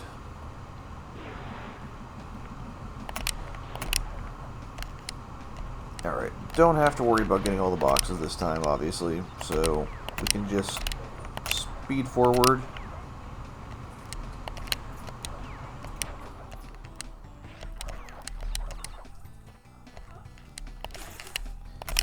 It blows my mind how well this game controls compared to like all the other Crash games. Like, not that other Crash games don't have good controls, but I just feel like the controls are just pretty dang exceptional in this game, especially compared to like the way Wrath of Cortex feels to control. Like, Twin Sanity doesn't feel bad to control, but like, I don't know, man, like these controls in this game are just like spot on.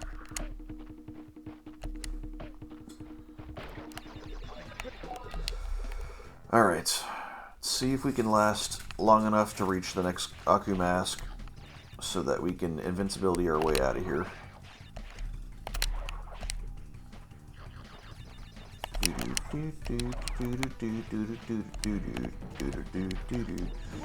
Alright, let's heckin' go.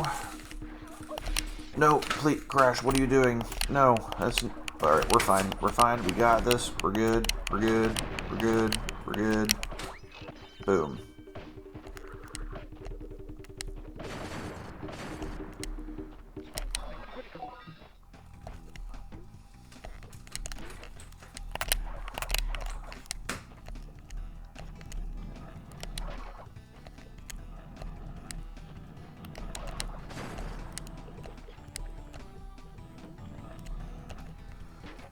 Alright.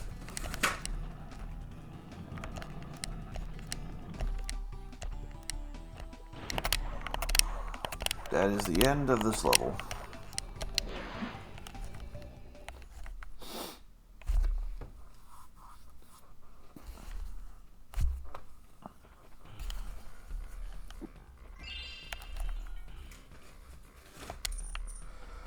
And next up,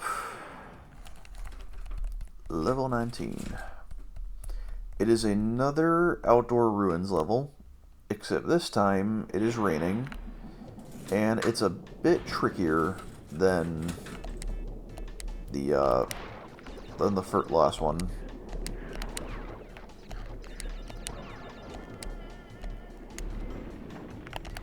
Dang it! Oi, oi, oi, oi, oi, oi, oi, oi, oi, oi.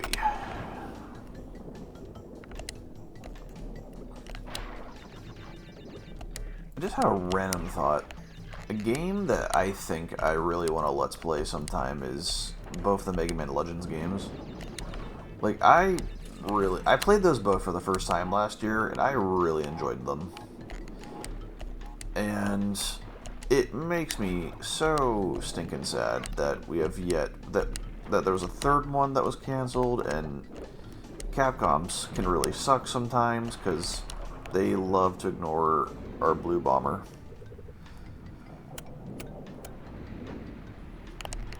Mega Man deserves much better than what he's been getting. Yes, I know we got a new game back in 2018, but that's quite a while ago now. Like, I think like a new game is kind of overdue at this point.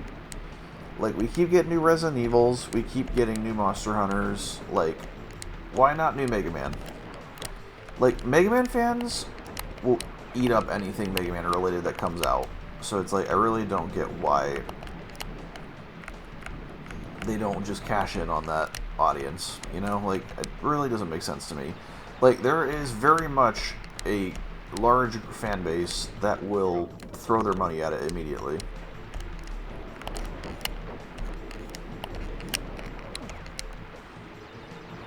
Alright, got the gem, Death Warp.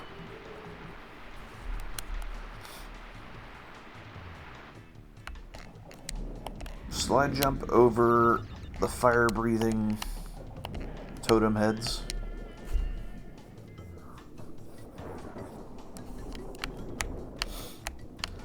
Man, guys, that Nintendo Direct is gonna be in...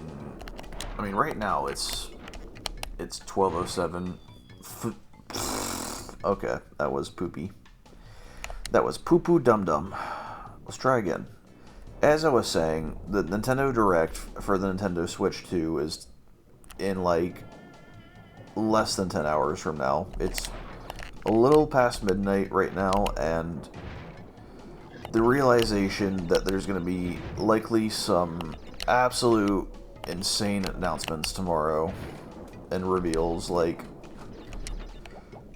I'm trying to not overhype too much. Like, I want to hype responsibly, but I'm telling you, man, like, it's really hard to.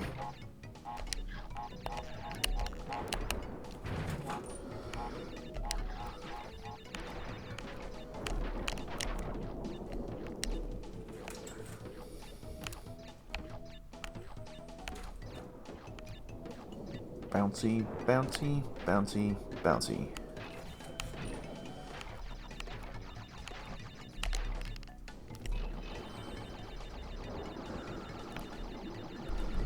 Like, there's already so many games that I'm looking forward to, like, it's insane.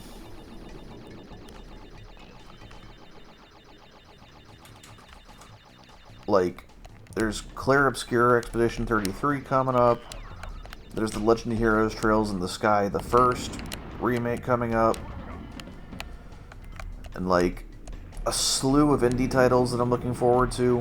Like, dude, like, I feel really sorry for normie gamers that only play, like, the God of Wars and Spider-Mans and Horizon Zero Dawns. Because, like, if that is what you limit yourself to, there is so much more to gaming than just the big budget Western AAA stuff. Like, there's so much more out there for people to enjoy, and it really bothers me that, like, a lot of the really cool stuff that's, like, not just paint by numbers, mainstream appeal stuff, like, doesn't get the same exposure. Ah, dang it. But, yeah, it bothers me, because, like, I don't know, dude. I just want. If I'm being honest, I just want. Like, because here's the thing: most people aren't gonna explore that in depth for new stuff. Like, most people just want new stuff put in front of their face. Like, most people aren't gonna go to the trouble to actually look for it. And unfortunately, we live in a day and age where if you want something that's not just mass appeal, like, type mainstream stuff, like, you really have to actually dig for it. And if you dig for it, you are guaranteed to find stuff. It's just that's the thing. Like, most people aren't actually going to go to that much trouble to do that. And it makes me sad.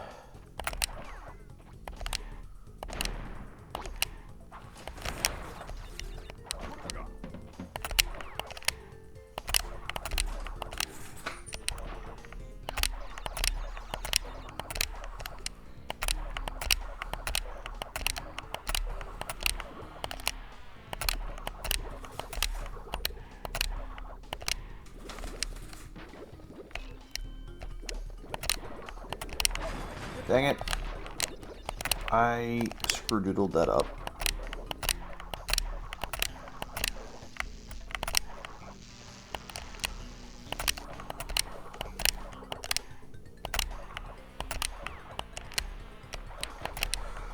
Oy, oy, oy, oy, oy, oy, oy.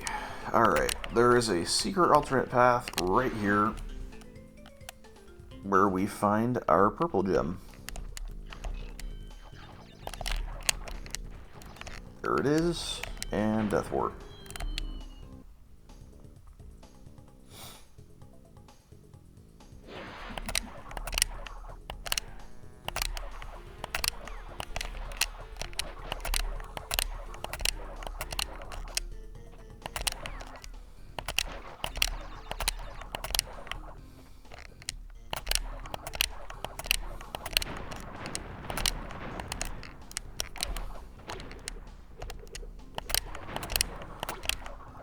I'm having a bit of a brain fart when it comes to commentary at the moment. Oh, I thought I was about to get dead.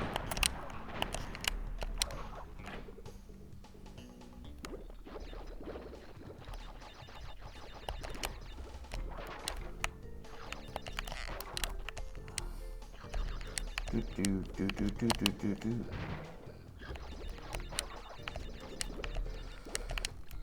Bouncy, bouncy, bouncy, bounce, bounce, bounce, bounce.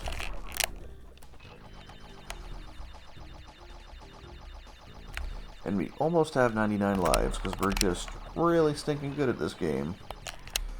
If I was going to speedrun any game, this is probably the game I would do it for.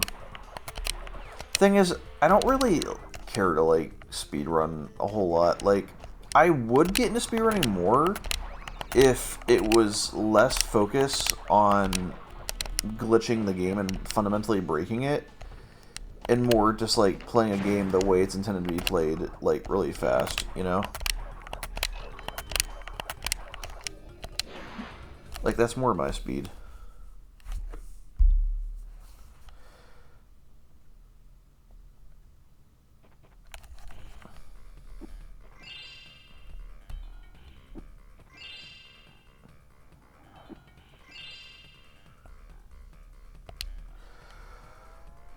Alright, Cortex. What now?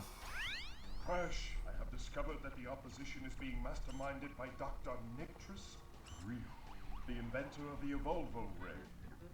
Brio was responsible for our misunderstandings in the past. He forced me to assist him in his plot for world domination, and he's at it again. He will attempt to stand in our way. Be on your guard, Crash. Use the platform to deliver the crystals to Angel. Okay. And now we have what is easily the best boss in the game. Music is good, the boss is just fun, and it's a good challenge, and yeah, it's pretty good. It's pretty sweet like that. Like Dr. Cortex said, each 20 crystals you have collected with me. That's a note from me, dog. So yeah, we throw Wumpas at him. You gotta wait for his laser shooty claws to open and jam it with your fruit.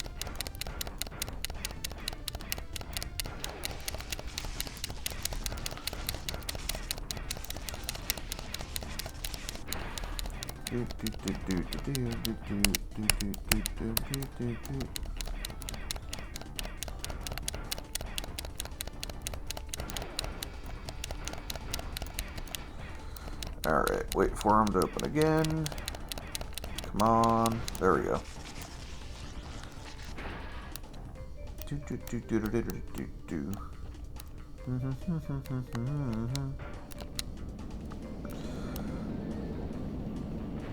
Alright, come on.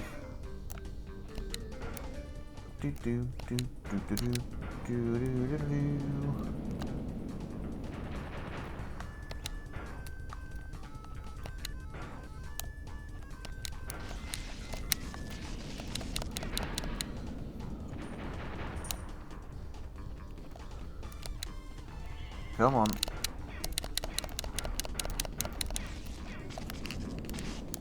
Alright. And he is nearly done.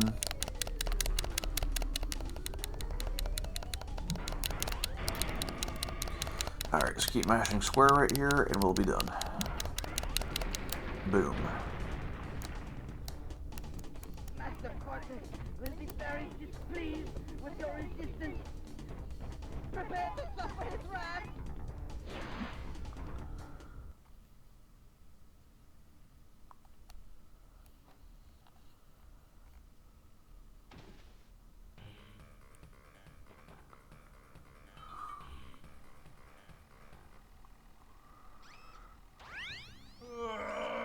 What is your problem, Bandicoot? I will not ask you again to bring me the crystals. Obtain the remaining 5 crystals, Crash, and bring them to me.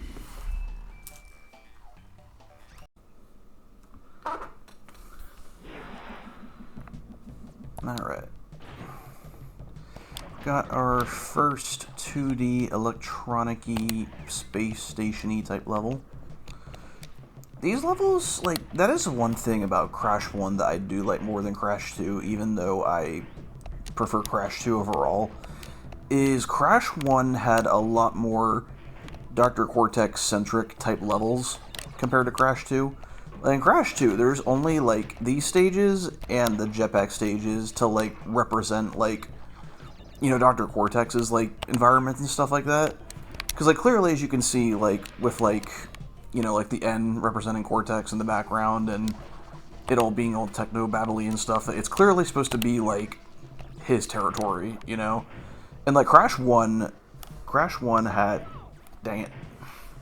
Crash 1 had a ton of levels that were his territory, whereas, like, there's only 2 level themes in this game that are his territory. You know, like the jetpack stages and these ones.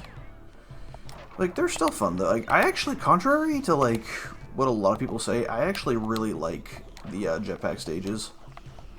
Like, I think the jetpack stages are, like, once you adjust to the inverted controls, I actually think it's a ton of fun. And, like, funnily enough, like, I actually found the jetpack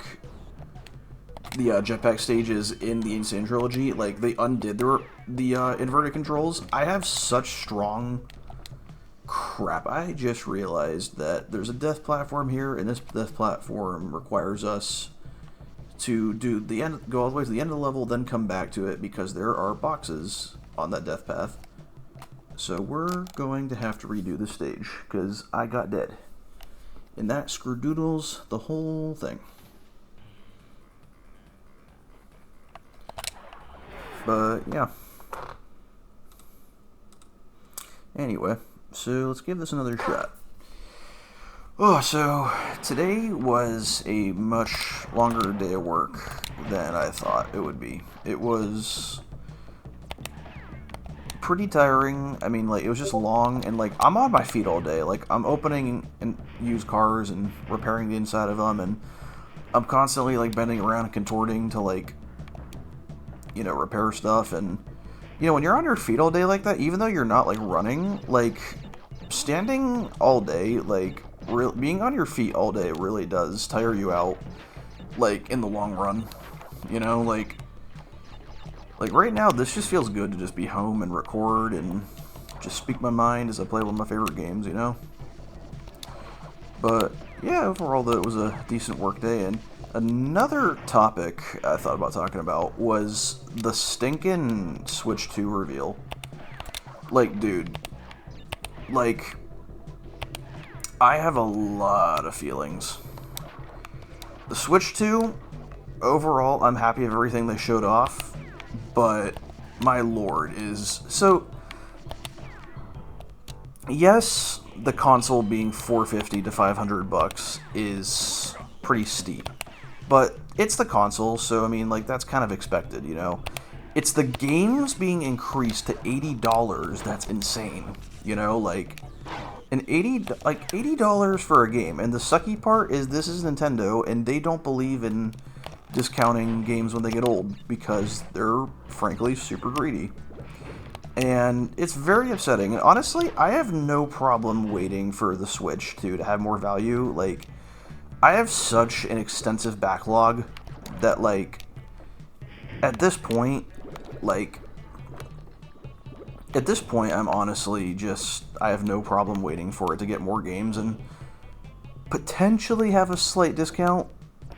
I'm hoping. Probably not, because unfortunately with the tariffs and everything else going on, prices are only going to go up, and that's a whole other can of worms I don't really need to get into. But yeah, definitely, yeah. But I don't want to sound like my grandpa. Like, my grandpa is one of those people where, like, if you bring up the economy, like, I love him to death, but he goes off about the economy when you bring it up. And it's one of those things where, like, once he starts, he doesn't really stop, and he doesn't really take a hint that you're kind of getting exhausted hearing about it. And the older I get, the more I find that since I'm 2 years into living on my own, living more of an adult life, I start to relate to those sentiments he feels a bit more, you know? And, yeah, it's kind of funny how that works. But anyway, but yeah, Switch 2, I'm gonna wait to get it. It's not gonna be a day one for me. I'm gonna wait till it has more games released for it, and I will be way more incentivized to make that gargantuan purchase. So yeah, now we gotta go all the way back to where that death platform was, because it has remaining boxes on it, in addition to a silver gem that we need to get.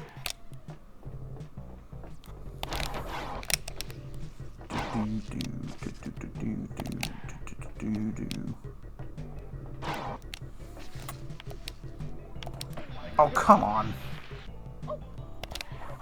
Alright. There we go. Alright, time for the death warp. Not death warp, the death, death path, rather. No. Oh, yeah, that's very precise timing right there. Very precise indeed. I always feel so bad for that guy, because, like, his cry of pain gets cut off as soon as he hits the Metro box, and it's, like, funny, but also, like, funny in a sort of dark way. At, like, it's just dead silence after that. Like, the poor dude. Alright. This is another tricky part. Oh, well, I barely got that. Dang it. That's okay, we had an Aku mask, so we're good. And with that, the level is complete. I gotta adjust my mic here. I have a very unorthodox mic setup. Like, it's hard to describe even what it looks like. Like, yeah, if you saw it, you'd be like, dude, like, what the heck is up with your setup? And my answer to that is, I'm just improvising. Because normally how I had it before, my voice wasn't picking up and the mic is good, so I had to kind of get it a bit closer. These levels, though, man, this music too, like everything about these stages, I absolutely love. It's so wonderfully cartoonishly sci-fi. Like, I love it. Like, it has that like Buzz Lightyear type vibe going on with it, you know. Like I love it. Just there is something about cartoony sci-fi that I love. Like the Invader Zim, Buzz Lightyear, Star Command type feel, you know, stuff like that. Duck Dodgers, that's another one.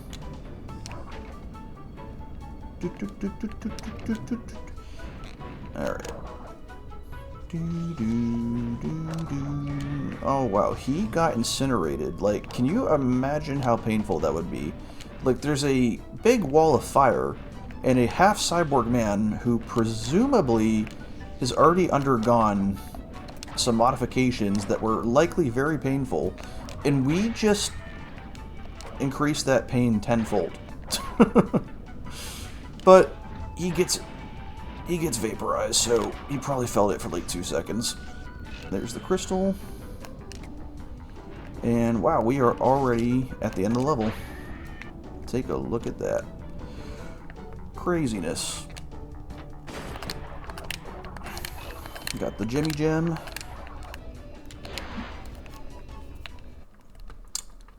Whoop-de-doo. Rig-a-dick-dick-a-doo.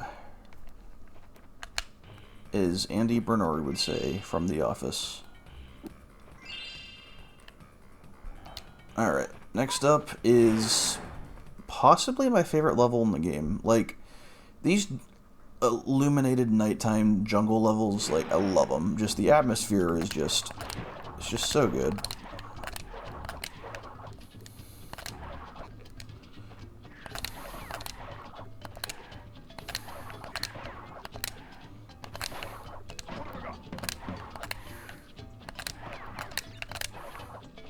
Alright. I don't know why, but it's harder to commentate and play the game at the same time when I do that speedrunny slide spin thing. I think it's because, like, playing effectively while doing that requires a bit more concentration.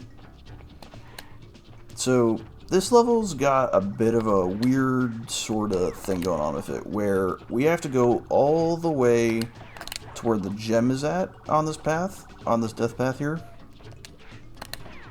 Like right here. And what we're going to want to do is death warp, because you'll see, it's kind of hard to explain, but it'll make sense once it becomes relevant. We are nearly at the end of this game, guys. Like, can't believe we're nearly at the end of my favorite game here. It's been fun, and I do also want to let's play Crash 3 Warped. And I think I might do a Let's Play of Wrath of Cortex also, because that game does have some enjoyable parts to it. As much as it is an extremely flawed Crash game, like, I think it's a little overhated. Like, I actually have a ton of nostalgia for it. Like, I do like the game a lot. I honestly do think the best aspect of that Crash game is the atmosphere and music. Like, music in that game is so cool. Like, it's very unique. Alright. We got to really hurry here, because if we're not quick enough, our lightning bug buddy old pal will disappear, we won't be able to see the boxes, and we'll fail, and that'll be bad. We don't want that. Alright. So, almost at the end of this path here, the reason why we had the death warp is because it is a bit easier to do this. We come back here a little bit, and there are two boxes that it's just easier going back like this than like backtracking all the way through here like this way, because you have to rely on the lightning bug, and that's kind of the way you get around that. That is why we had to do a death warp back after getting the gem on the death path.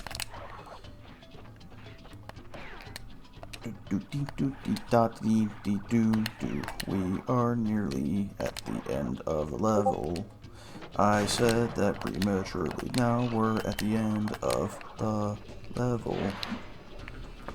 Boom jams. We did it.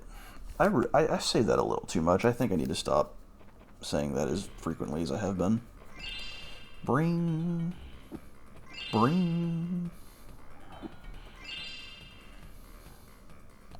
Alright.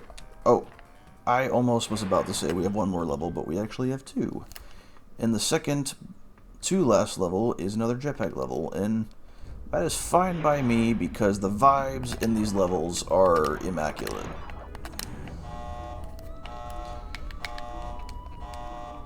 Alright, put our gear on and proceed forward, and avoiding these very cherry looking bombs of death and destruction, and almost got hit by the wires of electricity, shocky painfulness. Lots of objects of potential pain and destruction ahead. This level is a bit more challenging than the other jetpack level. It's a little bit more densely filled with obstacles that are sure to really trip you up on your first time.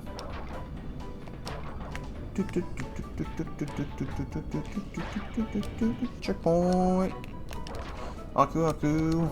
I don't think Aku Aku was in the last jetpack level. I mean, it makes sense why they would add him in this level, because most people are probably going to need him on their first time, because this is, I would say, one of the harder ones. Alright, timing here is a little tricky. Alright, there we go. Easy to miss box right there. Boom.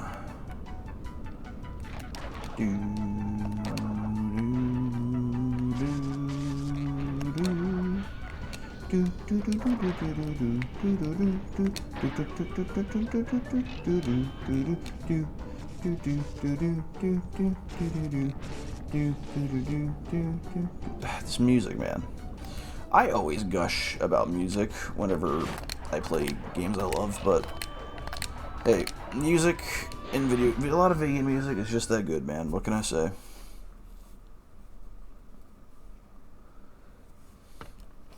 Alright. Got the crystal. Got the gem. And our last level is upon us.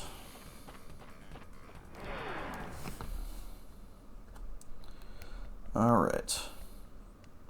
Here we go. Here we go. Off to definitely not Neverland. Alright.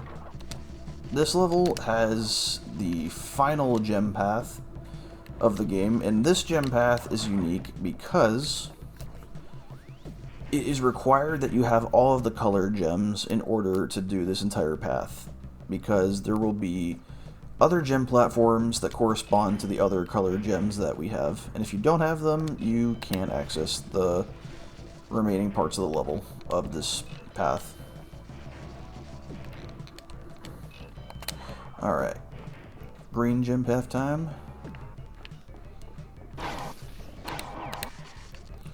Alright, careful. Alright, yellow gem path time. That yellow gem looks like it would taste like a lemon head.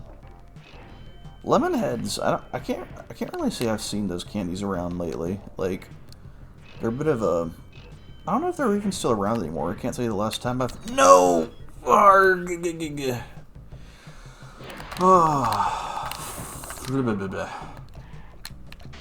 Wow. Okay. Clear my throat. Yeah, I'm playing kinda two big oopsies like that in a row, man. Alright, try again.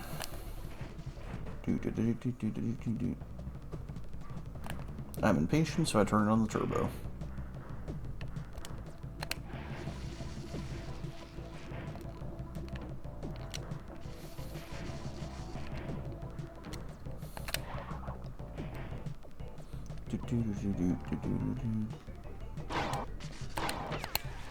Alright, careful.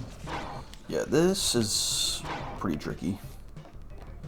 It's, yeah, I mean, it's not hard to see why. This is probably the most difficult platforming challenge. Thank God they do not make you backtrack on it like they do at Cold Hard Crash, because, wow, I totally dodged a bullet there. Sorry. You're kind of in the way, so not much. It's kind of your own fault, Mr. Scientist Person Guy. Alright, now we Death Warp. And now we do the level normally.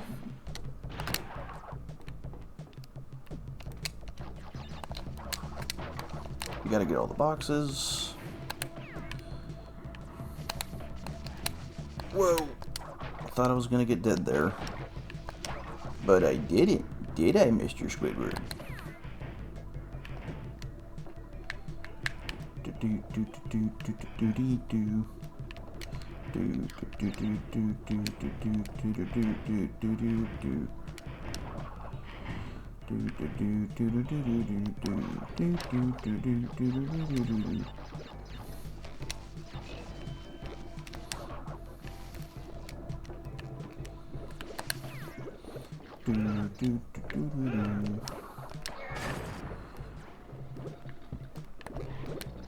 Thinking about other Let's Plays I want to do coming up. Thinking a Let's Play I would like to do. I'm thinking I'll do a blind Let's Play of Xenoblade X. I'm thinking I'll do a semi-blind Let's Play of Suikoden 2 on the remaster. I say semi-blind because I did play most of that game like 10 years ago, but at this point I've pretty much forgotten all of it. So it's gonna pretty much feel like a brand new game for me. I know there's a ton of platformers that I want to do Let's Plays of. Like, expect a lot of platformer Let's Plays, and also expect some JRPG Let's Plays as well, because those are my two favorite game genres.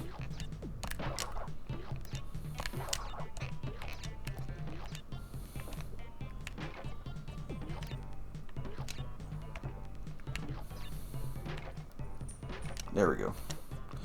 I had to concentrate there for a moment.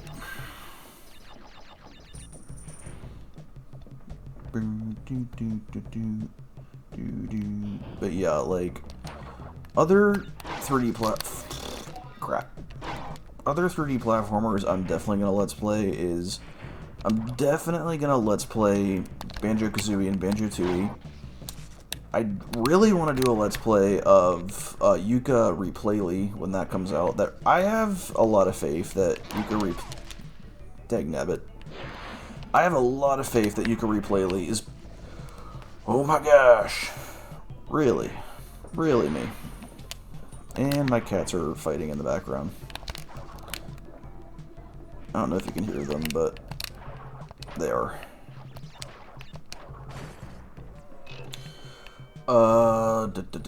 What was I saying before? I'm trying to remember.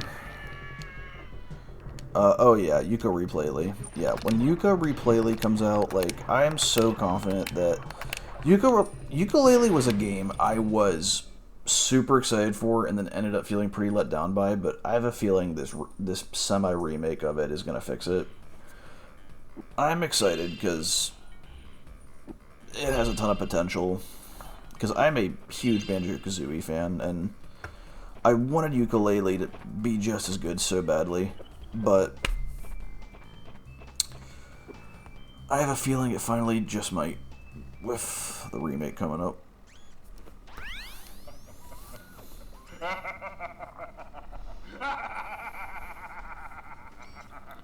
Yes, my plan is nearly complete, and I have you, Crash Bandicoot, to thank for it. Engine, what's happening? What's that?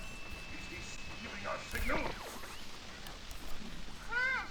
Cortex isn't going to use the crystals to contain the planet's energy. He's going to harness the force and use it to power the super cortex vortex he has built on his space station. One blast of the ray will cover the entire world, turning everyone into Cortex's mindless slaves. Crash, don't let him have those crystals! Engine, you fool! She's telling him everything! Ah, yes. We're back now.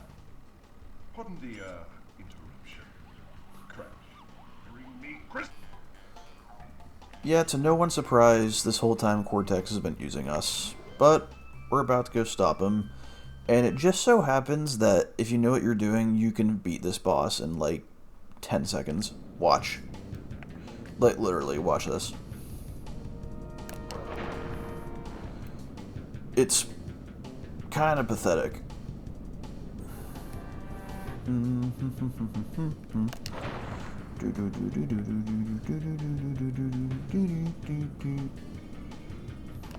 Boom.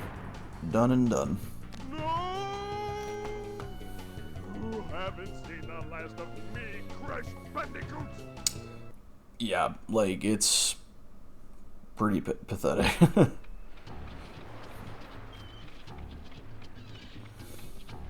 Crash, what do you suppose happened to Cortex?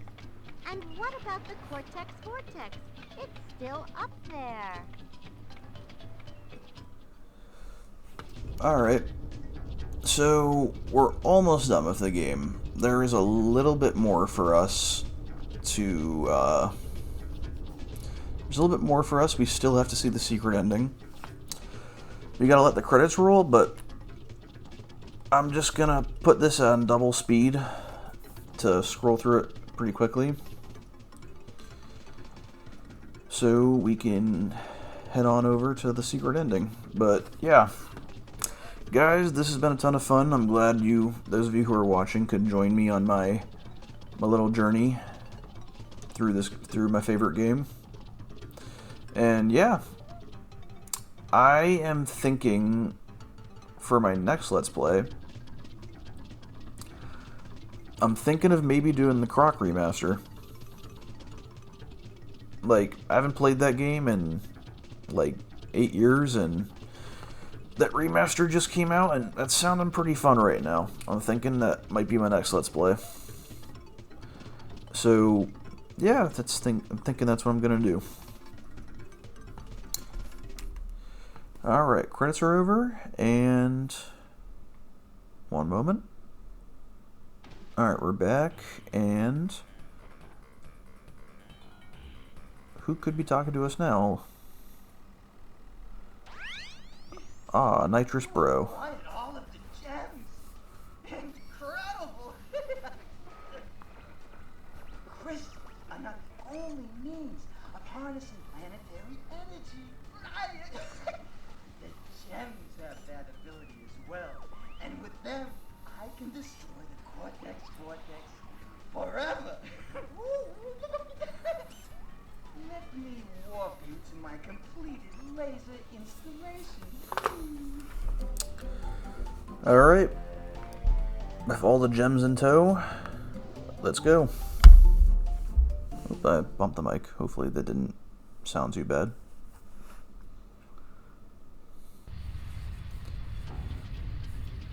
Now, if that's not satisfying, I don't know what is. Like, seeing all those gems like that.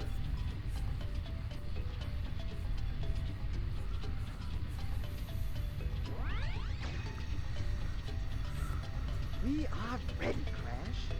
Would you like to do the honors?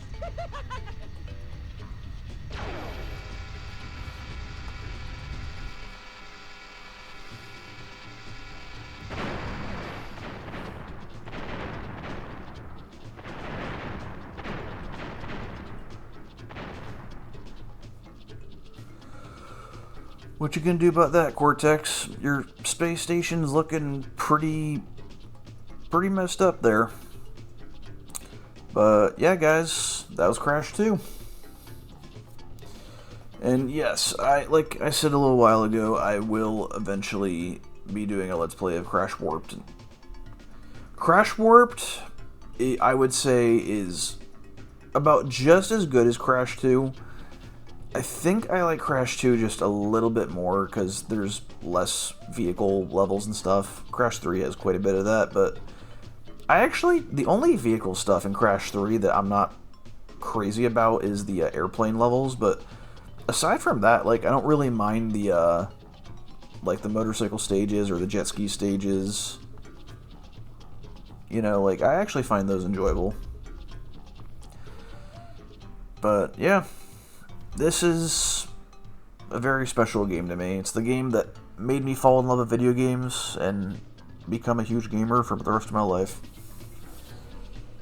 But yeah, guys, by the way, those of you who are watching, I mean, like I said, the games I like to play, I'm a big JRPG fan, I'm a big 2D and 3D platformer guy. Like, if you have a game that you'd like me to Let's Play, I mean, I'd consider it. I mean, yeah, if there's something you'd like to see me play that I would be interested in, then let me know in the comments. You know, I might consider it. Clancy Brown, what an absolute legend. Speaking of Clancy Brown.